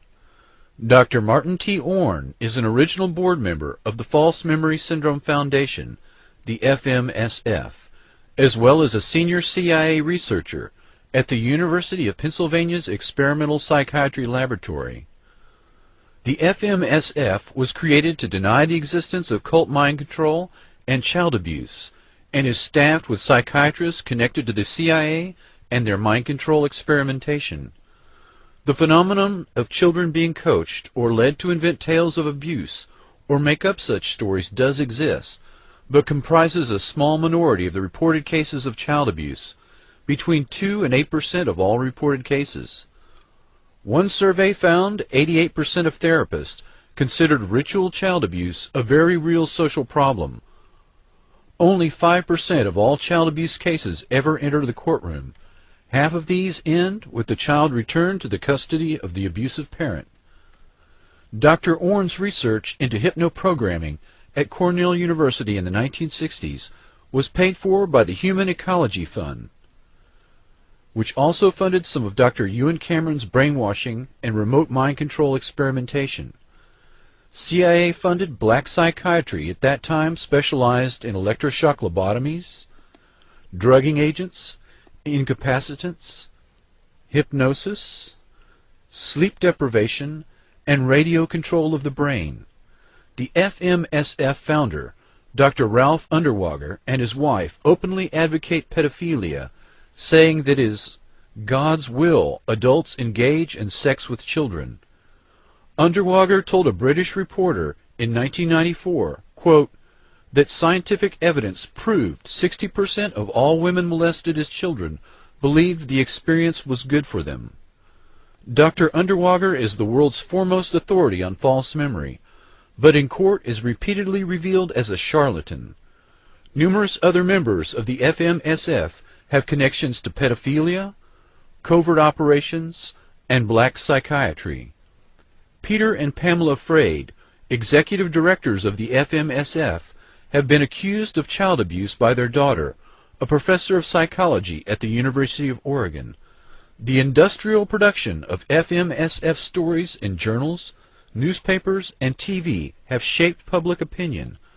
The very concept of false memory serves the same purpose as Holocaust denial. The major crimes are obstructed, the accused wears the veil of a martyr, and the victim is reviled. Dr. Douglas Besheroff is director of the American Enterprise Institute and former director of the National Center of Child Abuse and Neglect. He writes articles that attack the victims of abuse and has been caught fabricating statistics when claiming scientific rationale for his claims. In 1986, Besharov published Unfounded Allegations, A New Child Abuse Problem, and numerous other cover stories to confuse the issue. These individuals are engaged in a psychological warfare operation to cover up reports of the agency's mind control operations. For years, the CIA collaborated with cults, many of them founded by the government, in order to conceal the development of mind control technology. Dr. Besharov associated with Irving Kristol, a veteran CIA psychological warfare specialist. Ritual abuse skeptics with CIA connections are covering up the latest phase in CIA-sponsored mind control experimentation. The McMartin Preschool. In preparation for the McMartin Preschool child abuse trial, 389 toddlers were interviewed. Nearly all of them described abuse at the preschool and do to this day. Some 80% had physical symptoms, including blunt force trauma of sexual areas, scarring, rectal bleeding, and sexual diseases. Paul and Shirley Eberly published the only 2 books available on the case, The Politics of Child Abuse, 1986. They achieved national status as child abuse experts. In courts of law, their work is frequently cited.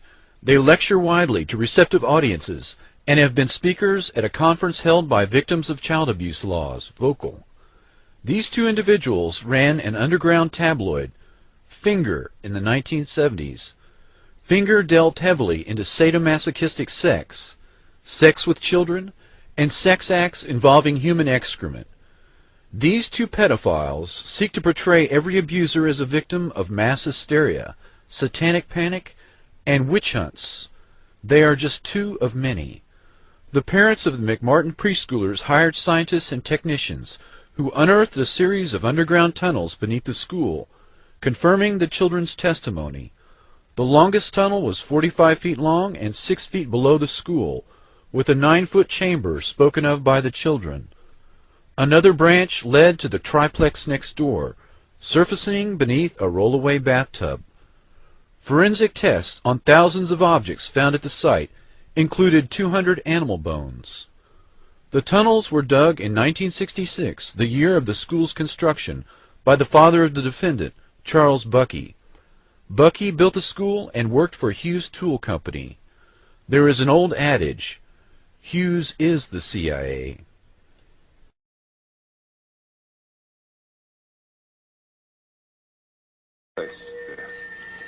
Pick it up and put it in this bag. That's right. And next will be a small, harmless snake. Pick it up behind the head. That's right. And put it in here. That's right. All the way, make sure it's in. That's right. And now there'll be a large snake, which you'll pick up behind the head. Behind the head. Quickly. Quickly.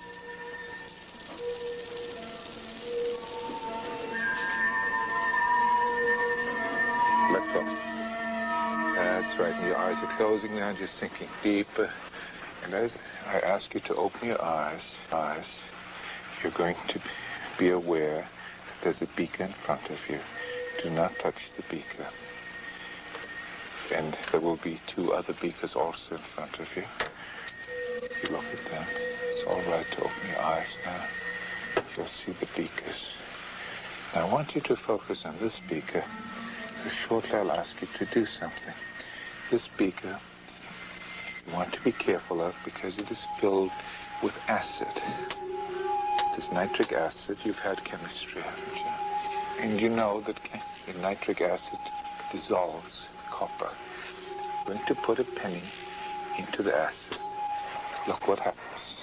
Now I want you to reach in with your hand and pick up the penny out of the acid and put it into this beaker. Take it very quickly. Go ahead. Put it in there. That's right. Just put your whole hand and close your eyes. Nothing else at all. Nothing else at all. Only my voice. Nothing else at all. That's right. That's right. All right. Now I want you to put your hand in this beaker. That's right. Only my voice. Nothing else at all. That's right. Now, when you open your eyes, you're going to be aware that the beaker is still there in front of you. But beside you, you'll be aware that there's a man who's been responsible for all of the nuisance today, all of the discomfort. And you're going to become more and more annoyed at him as you think about that. In fact, you're going to pick up the beaker and throw the contents right at him. You're going to take the beaker and you'll feel good doing that. All right, and you'll do it quickly. Open your eyes, you'll see the beaker in front of you. Pick it up and throw it at him. Throw it at him. That's it. As you saw, we changed the acid for colored water while the subject's eyes were closed. The subject not only couldn't see this, but wasn't really aware of it because the smell of the acid was strong enough in the area to be quite compelling. Yet she threw the acid, what she thought was acid, at someone else. But in the same token, she picked up the rattlesnake, and she was willing to take a penny out of the fuming acid. The reason why she did it, however, was not so much the fact that she was hypnotized, but the fact that she knew that I couldn't afford to have anybody be hurt, and I wouldn't want anybody to be hurt, and for that reason she trusted me. And it was the trust that mattered. I decided that I liked Anton LaVey. He was a pleasant man. He believed in what he was doing, and underneath his somewhat Mardi Gras exterior, I sensed that there was an individual who did in fact have a new perspective on the human equation, on what humanity is. The Trojan Horse. The Athenians laid siege to Troy for many years, and then abruptly departed, leaving the Trojan horse. The prophet Laocoon warned the city that the Trojan horse held their doom. He hurled his javelin into the side of the Trojan horse, and was attacked by a giant multi-headed serpent that emerged from the sea and pulled he and his sons into the sea to their deaths. The inhabitants took this as an omen, to mean that the Trojan horse was a gift from the gods, and thus sacred. They brought the offering inside the city gates, and at night the Athenians emerged, opened the gates to their awaiting army, and the city was sacked and destroyed, the men killed, and the women and children enslaved. The Nazi Trojan Horse. Nazi Germany personifies the technological totalitarian state and serves as a model. The subjugation of the Weimar Republic began with the creation of private militias that were used as a springboard to infiltrate the German military and finally the police force. Once the German police forces were co-opted, there was no going back. The Reichstag fire was an excuse to seize power and carry out the Night of the Long Knives, the execution of hundreds of internal political rivals, opponents, and potential threats. Once Hitler had crossed the Rubicon of mass assassination, he publicly declared his actions above the law. The pseudoscience of eugenics, the dogma of German racial superiority, and the theoretical subhuman level of other races was the rationale for wars of annihilation. Hitler's plan was to depopulate vast regions of the East and replace them with Germanic stock. Lebensraum, or living space, was the key phrase. 10 million Jews came under their geographical control, of which 6 million were systematically murdered in an effort to wipe out the Jewish race. 3 million others perished in the camps, including gypsies, Slavs, and other supposed subhuman races, as well as homosexuals, dissident Catholic priests, prisoners of war, union leaders, political opponents, Germans caught aiding Jews, religious sects such as Jehovah's Witnesses, and the intellectuals of conquered nations. The concentration camp of Auschwitz processed 4,756 human beings a day. The Nazi propaganda was so irresistible that many Jews and other targeted groups joined the Nazi movement. In the aftermath of the war, 50 million people had died, and Europe lay in ashes. The Allies wanted answers. How had arguably the most civilized and technologically advanced nation on earth descended into the pit of hell? Who were these men? Were they madmen? Worst of all, if it could happen there, could it happen here? The psychiatrists that studied the prisoners at the Nuremberg trials wrote their collective portrait. Their collective IQ is 140. They have a rigid view of the world, black and white without gray. They were born followers who needed someone to tell them what to think. Though they had unusual personalities among them, they were not insane. The answers the Allies received were not the answers they were prepared to hear. No, they were not madmen, and yes, it could happen here. The psychiatrists noted that there were plenty of similar individuals in the United States who would gladly step over half the bodies of their fellow countrymen to control the remainder.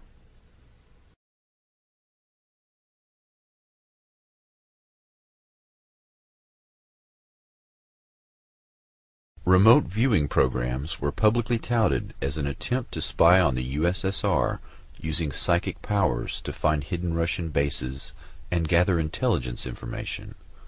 The military intelligence personalities involved in remote viewing have ties to development programs for microwave and radio frequency radiation weapons that are designed to influence the central nervous system, referred to collectively as psychotronics.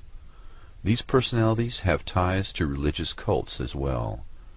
Remote viewing began with Operation Scanate and Operation Grill Flame, run by the NSA and INSCOM at Fort Meade under such personalities as Lieutenant Colonel Thomas Bearden, Albert Stubblebine, Ingo Swann, Ed Dames, Harold Putoff, Russell Targ, Paul Smith, and others.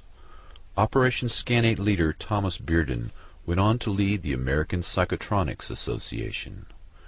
Project Grill Flame leaders Ed Dames and Albert Stubblebine began Scitech Corporation, a private remote viewing company which holds the Smirnov patent for a psychotronic weapon. Remote viewers Harold Putoff and Ed Dames have counseled the traumatized victims of death cults and mass shootings such as the Jonestown mass deaths and the Columbine shootings, even though these men are not counselors, but physicists and military intelligence officers by training. Dr. Harold Putoff exemplifies the contradiction. He is a former NSA officer who developed the pulse microwave laser. He is a remote viewer and a high-level Scientologist who likes to counsel traumatized victims of cults. The concept of remote viewing is being used as a cover, a psychological warfare operation, in order to screen the development of psychotronic weapons and conduct MKUltra operations. The same people involved in remote viewing programs for the NSA and INSCOM at Fort Meade and Scitech Corporation are also closely tied to psychotronic weapons development and religious cults that use MKUltra methodology to induce multiple personality disorder. These strange threads, such as non-lethal psychotronic weapons development, remote viewing operations, and cults engaged in ritual abuse are all woven together, suggesting that MKUltra and non-lethal psychotronic weapons development have evolved into an elaborate psychological warfare campaign that functions as an infiltration operation and a counterinsurgency aimed at the people and government of the United States.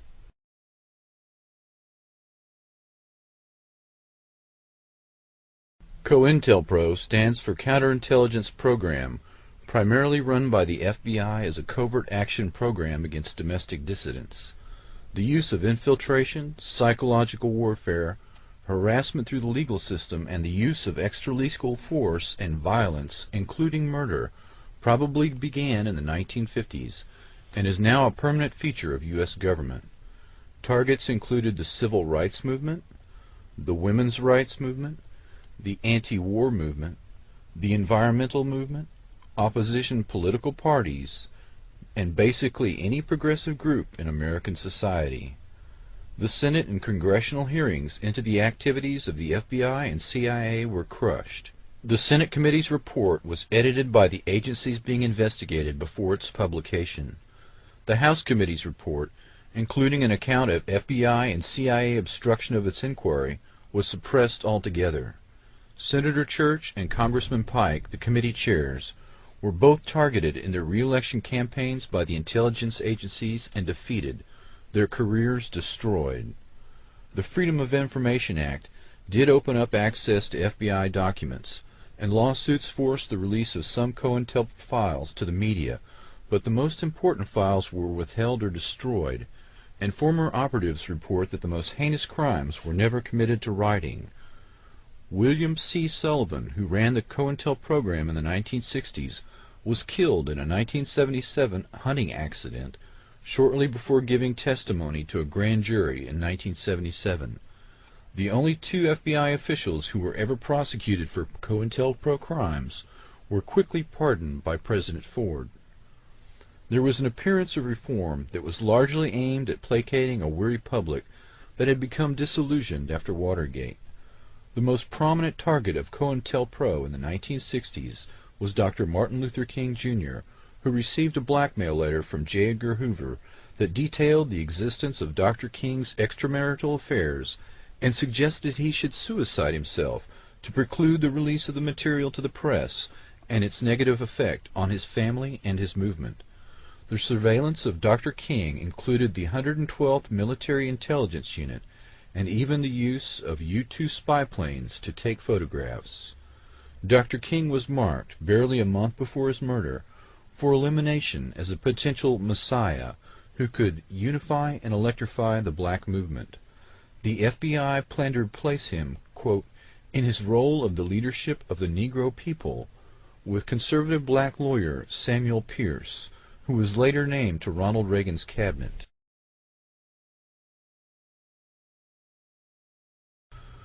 The theme of forced suicide is repeated on others targeted by COINTELPRO. Jean Seberg was an actress involved in civil rights. Her husband received a forged letter from the FBI detailing a fictitious affair she was supposedly having with a black activist. The actress was pregnant at the time and attempted suicide, had a miscarriage, and eventually did commit suicide. Forced suicide on a COINTELPRO target allows intelligence agencies deniability for the crime.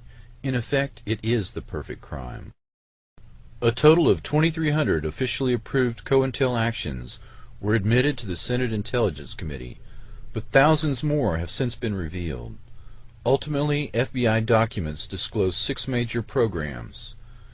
FBI operatives were directed to disrupt meetings of targeted groups, spread rumors, inflame disagreements over what people normally fight over, money, politics, race, gender, sex, and to exacerbate rivalries and jealousy, to lead activists into unnecessary danger, and to set them up for false prosecutions. False news stories, forged documents, and anonymous letters and phone calls, as well as pressure on landlords and their employers, make up just some of the strategies used against activists. The major violence of the domestic terrorist campaign was directed at the black nationalist and American Indian movements. These individuals were readily imprisoned on false charges or assassinated. British Commander Frank Kitson first codified counterinsurgency operations theory in his book Low-Intensity Operations, Subversion, Insurgency, and Peacekeeping, and he insists that infiltration and psychological operations be mounted against dissident groups in normal times before any mass movement can develop. These tactics were adopted into COINTELPRO against American citizens in peacetime, with considerable energy spent ensuring that the different progressive groups did not link up and cooperate. Specifically, the anti-war movement, composed of suburban white youth, and the black nationalist movement. There was also a major effort to preclude African American leaders from linking up with leaders in Africa. Infiltration of the KKK by the FBI reached 10 to 20% of its membership at the height of the civil rights struggle, and these assets, along with neo-Nazi party members, were used to attack civil rights workers and activists. COINTEL operations are presently being incorporated into the development of microwave and radio frequency radiation weapons. Dissidents that in the past were visibly attacked or assassinated in a traditional manner are now targeted for elimination using electromagnetic weapons. These internal dissidents are used as human guinea pigs and experimental subjects in terminal experiments that are designed to force a suicide, incarceration, or premature death due to the effects of ionizing and non-ionizing radiation. These political assassinations are accomplished with invisible bullets that leave no obvious injuries. The driving of a target to suicide using microwave hearing as well as other techniques is perfectly deniable because these individuals are tormented invisibly, unable to seek help from the psychiatric community due to the symptoms of the attacks mimicking symptoms of schizophrenia that naturally affect several million Americans. Thus, the intelligence agencies have achieved perfect deniability for their crimes.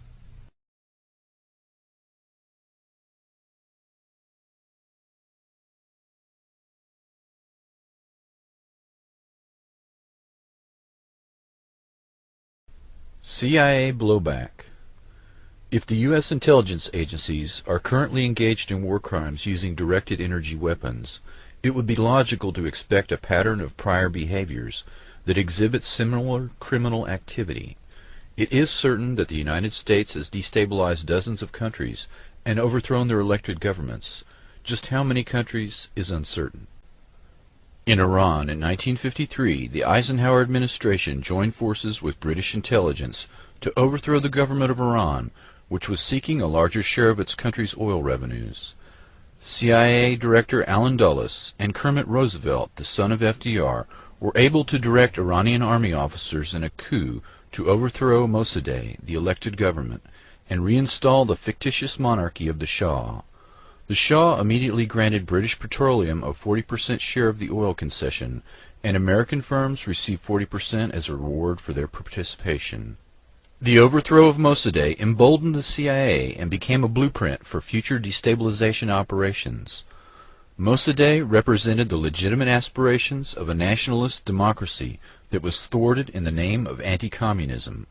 The resulting chaos and radicalization of Iran is a direct result of interference in the internal affairs of that nation, what is referred to as blowback, the unintended negative consequences of covert actions against foreign elected governments.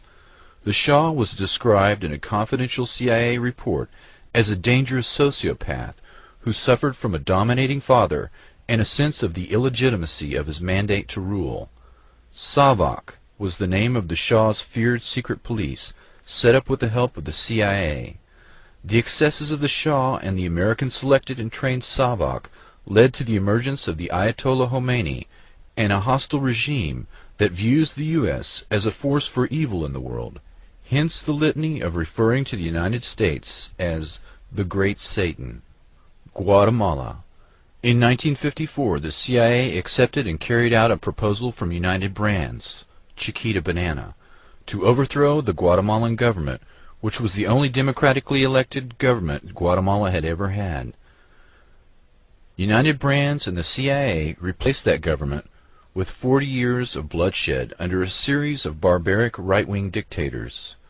U.S. taxpayers continue to fund these regimes under the repeated threat that if they do not, the Guatemalan people will fall prey to communism. A mere 2% of the population owned 72% of the land. 90% of the landowners were confined to the poorest 15% of the land. United Brands owned the railroads, the ports, and vast tracts of some of the most productive land on earth. Guatemalan President Arbenz had won the election with 65% of the vote in 1950. He tried to fulfill his mandate, which was land reform and a minimum wage modeled on FDR's efforts in the U.S. He seized the largest land holdings, including his own family's, and distributed 1.5 million acres to 100,000 families. The land was paid for in 25-year interest-bearing bonds, perfectly within the guidelines of the Kennedy-era Alliance for Progress program, or U.S. programs in El Salvador and Chile. The only difference were the investments by United Brands and the political influence they could bring to bear on the Arbenz government. In 1966, a swell of revolution brought a full-scale U.S.-sponsored counterinsurgency response program, including arms, advisors, and even Green Berets. A State Department study analyzed the program years later and stated, quote, "To eliminate a few hundred guerrillas, the government killed perhaps 10,000 Guatemalan peasants." Father Ronald Hennessy wrote of one event among many. July 14, 1982, the local military commander sent word for all the people of the village of Pinetinac to be assembled for his 11 o'clock arrival. At 4 p.m., all of the men, with their hands tied behind their backs, were escorted by the soldiers into one house, shot, stabbed, and piled one on top of the other and covered with burnable items from the house, which were sprinkled with gasoline and set on fire. The women were treated the same as the men, differing only in that some had live babies on their backs when they were stacked for burning. The other children were tied, one to another, and pulled alive into the flames of a third house by the soldiers. In September of 1981, an association of Guatemalan coroners had complained that they couldn't keep up with the demand for autopsies because violent deaths had increased so rapidly, 50% higher each month than the last. Michael Deaver was instrumental in the election of Ronald Reagan in 1980, and one of his 3 close advisors, along with Ed Meese and James Baker. His public relations firm, Deaver and Hannaford, took on various right-wing Central and South American landowners and businessmen as clients, among them a group of Guatemalans. Was not a Guatemalan government. It was a foreign government controlled by foreigners. And that happened just here in the continent, right here in America. Iraq. In Iraq in 1958, General Abdel Karim Qasem led a coup, took power, and proclaimed a republic. He legalized the Communist Party and decreed land reform, granting autonomy to the Kurds. CIA Director Alan Dulles declared Iraq, quote, "the most dangerous spot in the world," and in 1963 the CIA-supported Ba'ath Party overthrew Qasem. The Ba'ath Party shared power until 1968, when the CIA again instigated a coup that culminated in the rise of Saddam Hussein. Hussein had been on the CIA payroll since his early 20s. In 1980, Saddam invaded Iran in fear of the potential Iranian revolutionary influence among his country's majority Shiites. Iran began to win the war in 1982, and the U.S., in fear of the Iranian Revolution, began to covertly aid and arm Saddam. The Reagan administration funneled $5.5 billion through the Atlanta branch of the Italian bank Banca Nazionale del Lavoro, guaranteed by the taxpayers under the Commodity Credit Corporation, to, quote, "promote American farm exports," unquote. Between 1986 and 1989, 73 transactions took place that included bacterial cultures for anthrax production, advanced computers, and equipment to repair jets and rockets. In 2002, Iraq was forced to deliver an 11,800-page dossier on the history of its weapons program to the UN Security Council. Bush administration officials took possession of the document first and cut 8,000 pages that detailed American and Western company sales of weapons and dual-use technology sold to Iraq prior to 1991. The legacy of the NSA Act of 1947 that established the national security state had the obvious consequences of the overthrow of dozens of legitimately elected foreign governments during the Cold War. The unintended consequences of blowback has led to a more hostile environment for U.S. national interest in the 21st century, but it has led to other less obvious consequences to the American Republic itself. The power of the U.S. intelligence agencies to overthrow foreign governments at will has also impacted the domestic American political landscape. The ability to destabilize the world almost at will has conferred the same ability to these agencies in American politics. For men with this kind of power, the temptation to play God on the American landscape and to control the future direction and fate of the United States has been irresistible. The temptation to use public power and play God is almost irresistible.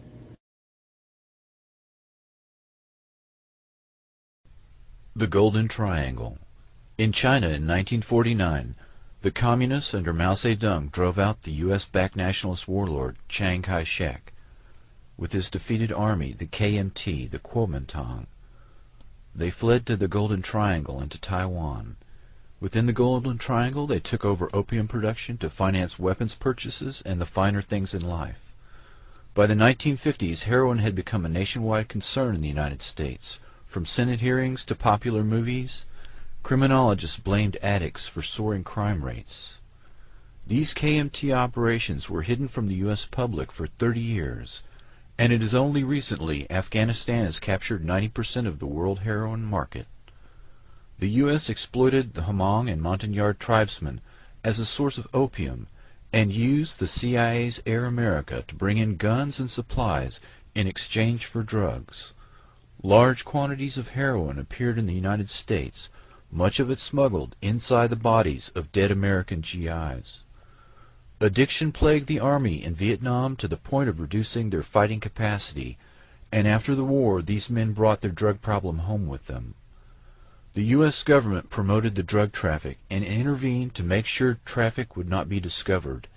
In the words of one former investigator, quote, "You'd be running a criminal investigation, say narcotics. You'd find out that Inspector so-and-so of your national police is involved in this. You investigate up to a point and you can't go any further. It would go to our headquarters and then it would go to Washington and nothing would ever happen. The intelligence gleaned from these people was more important than stopping the drug traffic." The senior public relations man for the DEA offers the explanation, quote, "Their mission was to get people to fight against the communists, not to stop the drug traffic."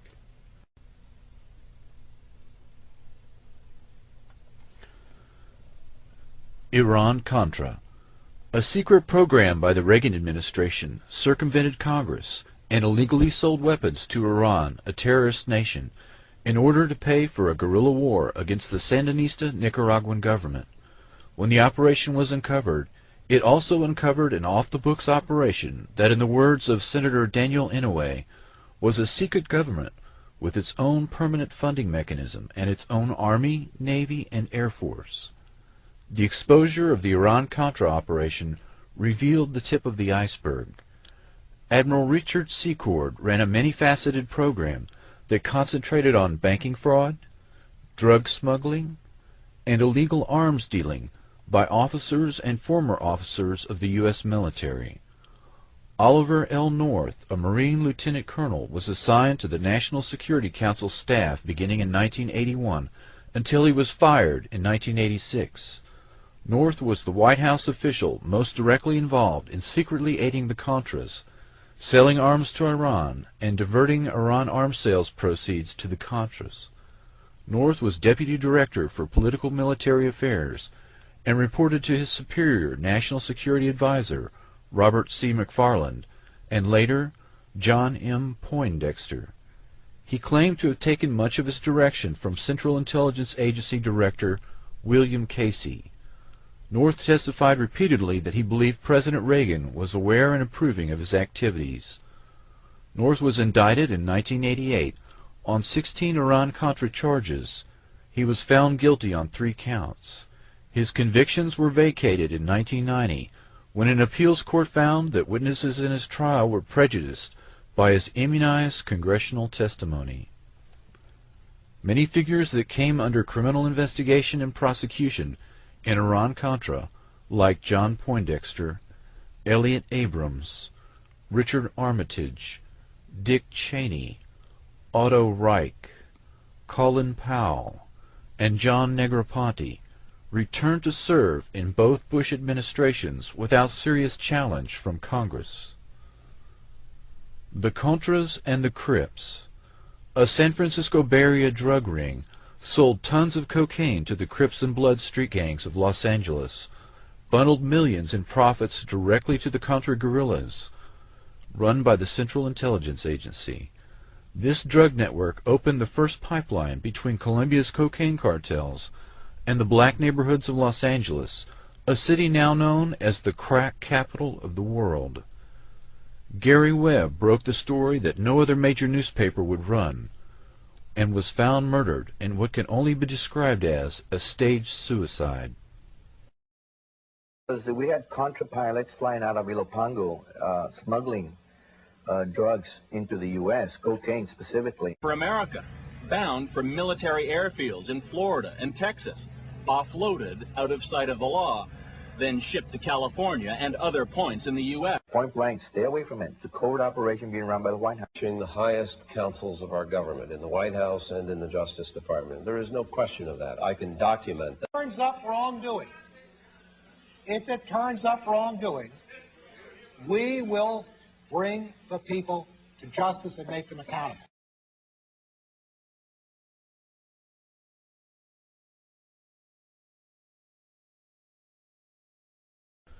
The Russian Mind Control Program. Controlled Offensive Behavior, USSR, is a 1972 U.S. Army study of Soviet mind control experimentation. The Russian Directed Energy Weapons Program focused on targeting of individuals, not groups.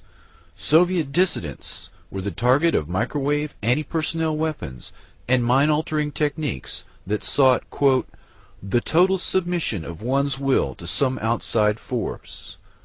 Electromagnetic weapon mind control surfaced in the 1973 Russian Conference on Psychotronic Research.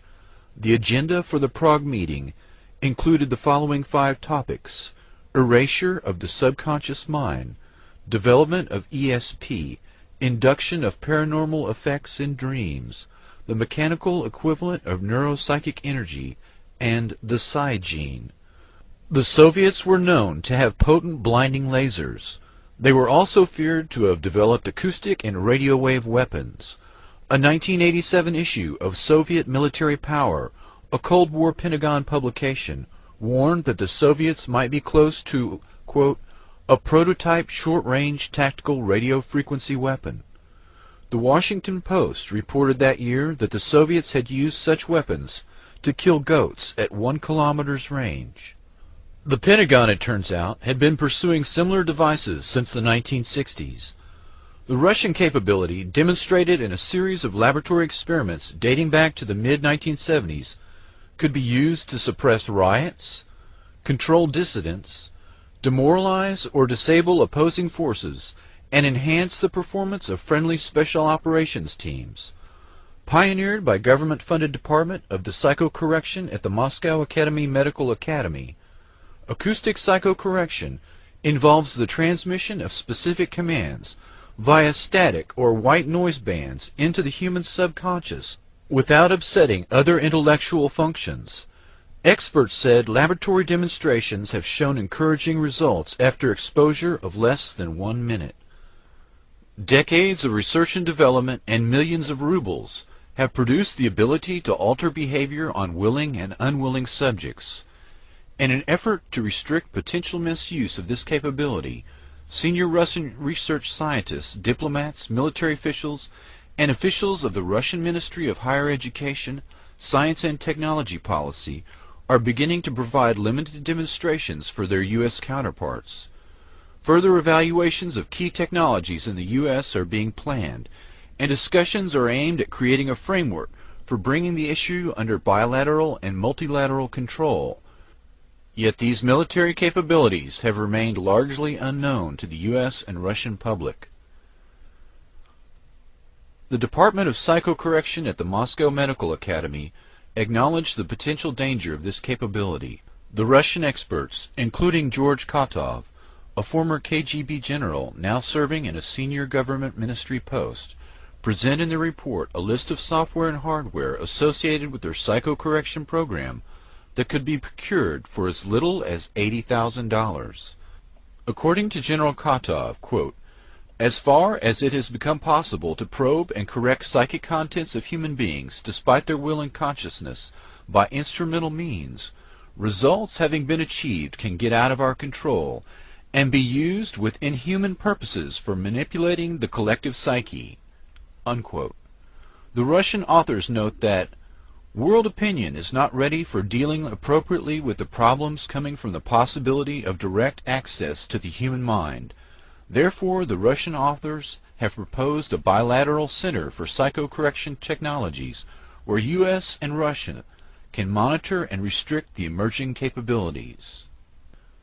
Dr. Igor Smirnov, a Russian expert on non-lethal weapons, was brought to the U.S. for a series of meetings in Virginia in 1993. The meetings were attended by representatives of the CIA, DIA, FBI, and ARPA. Civilians included representatives of the National Institute of Mental Health and directors of biomedical research. Dr. Smirnov and his non-lethal weapons technology was brought to Waco during the Branch Davidian siege in 1993 in hopes of using them on David Koresh, but a software problem reportedly made this impossible, and Smirnov could not guarantee its safety. A firm called Psychotechnologies Incorporated, based in Richmond, Virginia, entered into an agreement with the Russians to share and develop this technology for American use. Dr. Smirnov died of a heart attack in 2005, and his patent is now held exclusively by Psychotechnologies Corporation. Psytech is controlled by Colonel John B. Alexander, NSA General Michael Aquino, and Lieutenant Colonel Albert Stubblebine, among others. He needs the money. This is called computerized psychotechnology. First, we gather information from the subconscious. Then we determine how a specific personality works. Officially for psychiatric use, this device was born of the long-standing Soviet effort to get inside the head of the enemy. At normal speed, the numbers on the screen appear meaningless. But when we slowed down our video frame by frame, we found subliminal flashes of words. Words like fear and neurosis. These words trigger electrical activity responses in the brain and reveal private anxieties and other weaknesses. And this command, which is brought in bypassing the consciousness, has the same effect as a commandment. It's like a word of God. So we simply cannot disobey it. So we said, well, what are the applications? And they said, well, they had tested with the simple phrase, bring us cake, and that they had piped that bring us cake in white noise up to the ground level, masquerading as just machinery noise, and both the workmen outside and their colleagues who worked on the ground level within 24 hours had come at different times of the day bringing them cake.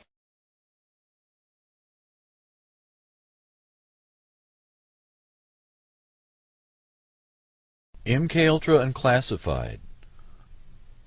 The military financed all scientific research into development of directed energy weapons.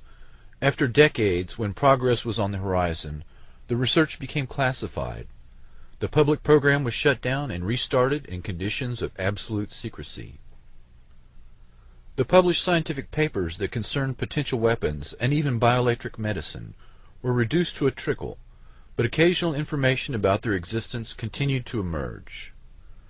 The work of Dr. Michael Persinger, Igor Smirnov, Robert Becker, Eldon Bird, James Lynn, Andrei Puharich, Ross Addy, Jose Delgado, Bill Van Bies, Herman Schwann, and others present sufficient evidence of the existence of these weapons.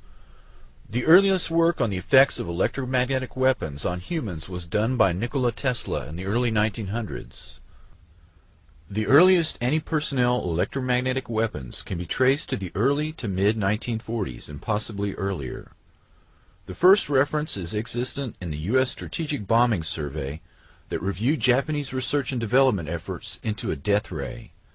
Human beings, prisoners of war, were used in terminal experiments in the laboratory. Summarizing the Japanese efforts after World War II, Allied scientists concluded that a death ray apparatus might be developed that could kill unshielded human beings at a distance of 5 to 10 miles. Research on living organisms revealed that waves from 2 meters to 60 centimeters in length caused hemorrhage of the lungs, whereas waves shorter than 2 meters destroyed brain cells. Dr. Andrei Puharich studied the effects of radio waves on animals at Northwestern University in the late 1940s. He later founded a laboratory called Round Table Foundation of Electrobiology. Puharich was employed at the Army's Chemical and Biological Warfare Center at Fort Detrick, Maryland, researching the effects of LSD for the CIA in 1954. Puharich perfected the radiotooth implant, a small little relay receiver and transmitter. Dr. Alan Fry, a biophysicist at GE's Advanced Electronics Center, Cornell University, and a contractor for the Office of Naval Research, discovered in 1958 that the human auditory system responds to electromagnetic energy in a portion of the radio frequency spectrum at low power densities well below that necessary for biological damage. Quote, "The human auditory system and a table radio may be 1 order of magnitude apart in sensitivity to radio frequency energy." Dr. Fry proposed stimulating the nervous system without the damage caused by electrodes. He wrote 2 papers, Microwave Auditory Effect and Applications, and Human Auditory Response to Modulated Electromagnetic Energy. Alan Fry experimented with microwaves, seeking to transmit spoken words directly into the audio cortex via a pulsed microwave analog of the speaker's sound vibration. Fry's work in this field gave rise to the so-called Fry effect, which is now more commonly referred to as microwave hearing. Fry's work had obvious implications for covert operations. He synchronized pulsed microwaves with the myocardial rhythm of a frog's heart, and the heart stopped beating. Dr. Fry had perfected the induction of heart seizures by beamed electromagnetics. He microwaved cats and found that the stimulation of the hypothalamus had a powerful effect on emotions. Fry found that human subjects exposed to 1300 MHz to 3000 MHz microwaves at average power densities of 0.4 to 2 milliwatts per centimeter perceived auditory sounds. The peak power densities were on the order of 200 to 300 milliwatts per centimeter, and the pulse repetition frequencies varied between 200 to 400 Hz.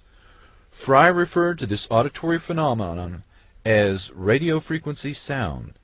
The sensation occurred instantaneously at average incident power densities well below that necessary for known biological damage, and appeared to originate from within or near the back of the head. Dr. Fry was reluctant to experiment on humans, but others, particularly paperclip scientists, were not. Dr. Michael Persinger, a psychologist and neuroscientist, did research on the effects of electromagnetic radiation on the brain for a Pentagon weapons project. He has worked in the field for 40 years, and funded by the Navy and reportedly by the NSA as well. Dr. Persinger perfected a means to make experimental subjects feel that they had been abducted by aliens or had an encounter with angels or God through the use of a modified motorcycle helmet equipped with solenoids to send electromagnetic pulses through the frontal lobes of the brain. Quote, "Human experience of God can be generated by a process that has nothing to do with whether God exists or not." Dr. Persinger published the paper On the Possibility of Directly Accessing Every Human Brain by Electromagnetic Induction of Fundamental Algorithms, 1995. Quote, "A process which is coupled to the narrow band of brain temperature could allow all normal human brains to be affected by a subharmonic whose frequency range at 10 Hz would vary only by 0.1 Hz. Random variations of noise within the matrices could potentially differentiate between individual brains. In other words, individuals could be identified by the specific characteristics of their brain output." He goes on further. Identification of these sequences could also allow direct access to the most complex neurocognitive processes associated with the self, human consciousness, and the aggregate of experimental representations. in other words episodic memory, that define the individual within the brain. In other words, a person's memory, consciousness, and sense of self can be fully accessed and modified by electromagnetic means, especially a person's personality can be completely shaped, much like the research of Dr. Ewan Cameron, who sought to do so by more primitive means. Dr. Persinger says the brain processes can be circumvented by direct induction of this information within the brain. The basic premise is that the synthetic duplication of the neuroelectrical correlates generated by the sensors to an actual stimulus should produce identical experiences without the presence of that stimulus. What Dr. Persinger is saying is that virtually any mental state can be artificially injected into a human brain from an exterior source. The most frightening thing is that the means for doing this already exists in a fully operational form on a worldwide basis. Quote, "The power levels for these amplitudes are similar to those associated with the signals generated globally by radio and communication system. Within the last 2 decades, a potential has emerged which was improbable, but which is now marginally feasible. This potential is the technical capability to influence directly the major portion of the approximately 6 billion brains of the human species by generating neural information within a physical medium within which all members of the species are immersed." Unquote. Dr. Persinger's message, minus the jargon, is that the entire human race can be controlled through the use of electromagnetic influence piggybacked on television and radio networks or other technological means. Effectively, all consciousness is due to electromagnetic patterns generated within the brain. What we do is imitate what the brain normally does and apply it experimentally. Where are these thoughts coming from? Those thoughts came from the Neuroscience Laboratory at Laurentian University in Sudbury, Ontario.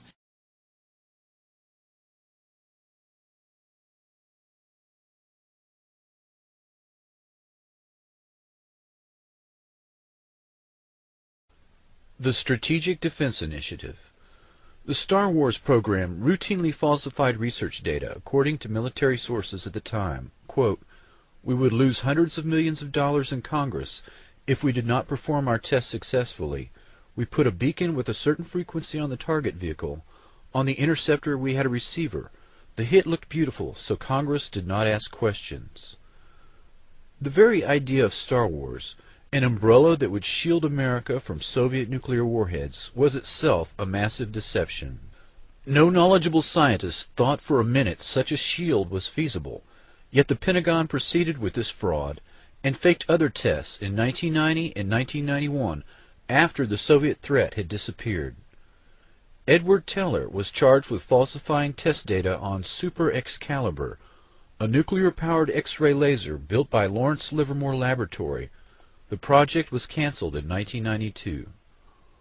All the talk about death rays and charged particle beams was little more than an elaborate smokescreen designed to hide the fact that the U.S. was developing a directed energy weapon that uses a high-power microwave pulse. Livermore Labs has been a central participant in SDI since 1982, when Edward Teller, the lab's founder, suggested SDI to Reagan. The father of the H-bomb received 40,000 shares of a laser research company that later defrauded its investors. Dr. Teller tried to sell Alaska on Project Plowshare, the use of 6 thermonuclear weapons to excavate a harbor at Cape Thompson, Alaska. In 1987, Teller returned to Alaska to propose the installation of a laser-like weapon system on the north slope of Alaska.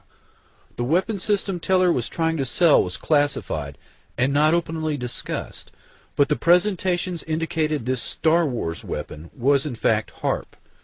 In 1995, Congress killed funding for Star Wars, but HARP continues as the ultimate SDI radio frequency radiation weapon. The Reagan administration intensified the push into electromagnetic weapons development under Project Sleeping Beauty. A scientist working for the Army's Ballistic Defense Command complained to the House Government Operations Committee that as much as half of the entire SDI budget had disappeared into classified projects. Suddenly there was a threat to this world from some other species, from another planet, outside in the universe. We'd forget all the little local differences that we have, between our countries. Perhaps we need some outside universal threat to make us recognize this common bound. I occasionally think how quickly our differences worldwide would vanish if we were facing an alien threat.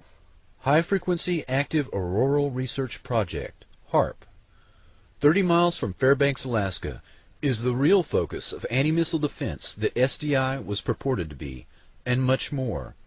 The public patent was titled A Method and Apparatus for Altering a Region of the Earth's Atmosphere, Ionosphere, and Magnetosphere.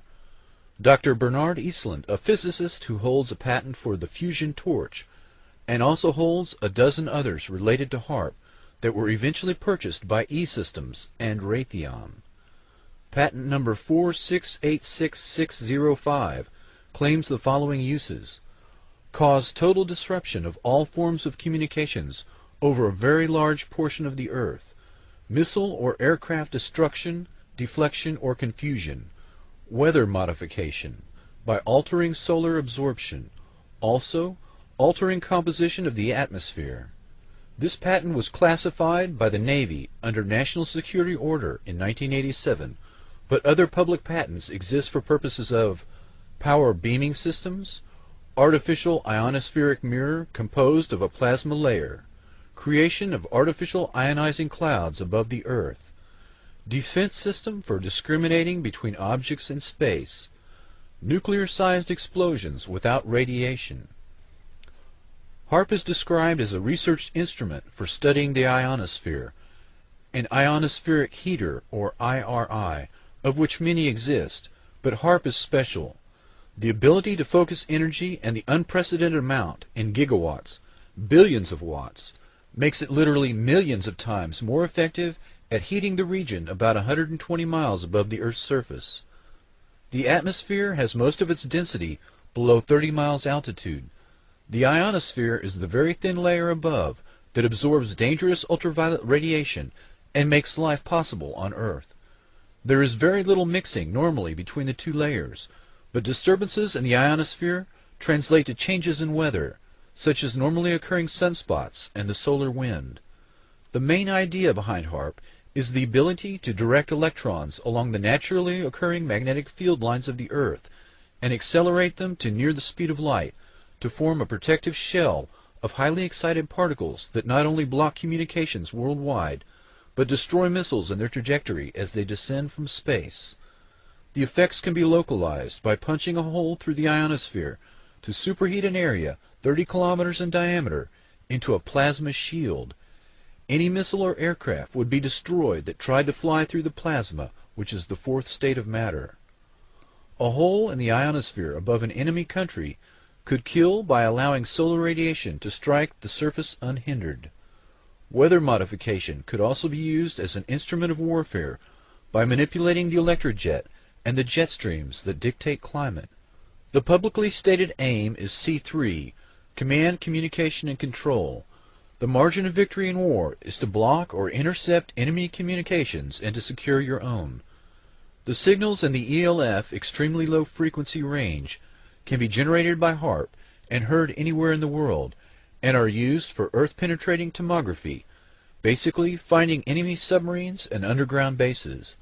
Dr. Richard Williams says the high-energy experiments will generate the equivalent of the output of 10 to 100 large power-generating stations, and that, quote, tests of these kinds could cause irreversible damage. According to Dr. Elizabeth Rauscher, quote, the ionosphere is prone to catalytic reactions, so if a small part is changed, a major change in the ionosphere can happen. HAARP documents admit that 1,000-fold greater amounts of energy can be released in the ionosphere than injected. Stanford University experiments beaming radio waves into the magnetosphere detected the signals halfway around the world. Some were amplified 1,000 times. David Yarrow states, quote, Earth's axial spin means that a burst lasting more than a few minutes will slice through the ionosphere like a microwave knife, producing not a hole, but a long tear, an incision. HAARP documents describe intentionally trying to get a runaway effect in the ionosphere. Quote, the instabilities commonly studied are approaching their maximum radiofrequency energy dissipative capacity, beyond which the plasma process will run away until the next limiting factor is reached. The first atomic weapons testing was done without knowing if the chain reaction would stop or keep going. Dr. Oppenheimer admitted years later that, quote, the government knew that the scientists didn't know. The decision to pulse several gigawatts of energy into the ionosphere could cross a threshold. Walter Richmond wrote of an account of such an event in a book entitled The Lost Millennium. The event began with a solar tap, a planetary short circuit. Quote, the surge of power became an avalanche. At the pole in the vertical plane of the Earth's magnetic field, where the winds of magnetism would not rise to blow it out, 1 trillion watt-seconds of energy unleashed their fury on the polar cap in the first flash. Even as it discharged, the ionosphere was recharged from the solar furnace. The first flash became a mighty roar that poured an increased and now steady stream of energy through the now stabilized short circuit. Kilocubit after square kilocubit of frozen wasteland boiled. Watt after watt of ever-increasing avalanched energy lit the polar cap with a glare that had never before been seen. Earth's an electrical motor. When the motor began to run wild, it would increase its rotational speed. Eventually the Earth would explode from increased centrifugal stress. The HARP project manager describes the experiment of Earth-penetrating capability using frequencies of 10 to 20 Hertz pulses per second, or maybe 1 Hertz, 1 cycle per second type waves. This range of frequencies are the same dominant frequencies within which the human brain normally operates. The military, particularly the Navy and Air Force, have extensive research on the negative effects of extremely low-frequency radiation. These effects have been well documented, but the government easily deflects public concern by playing down the effects and minimizing the risks. This is the same method used for other military systems, including nuclear weapons tests, LSD experiments, and radiation experiments, all carried out on unknowing subjects under the guise of national security. The environmental impact statement has been falsified as to the true nature of the weapons system, its capabilities, and its possible fallout.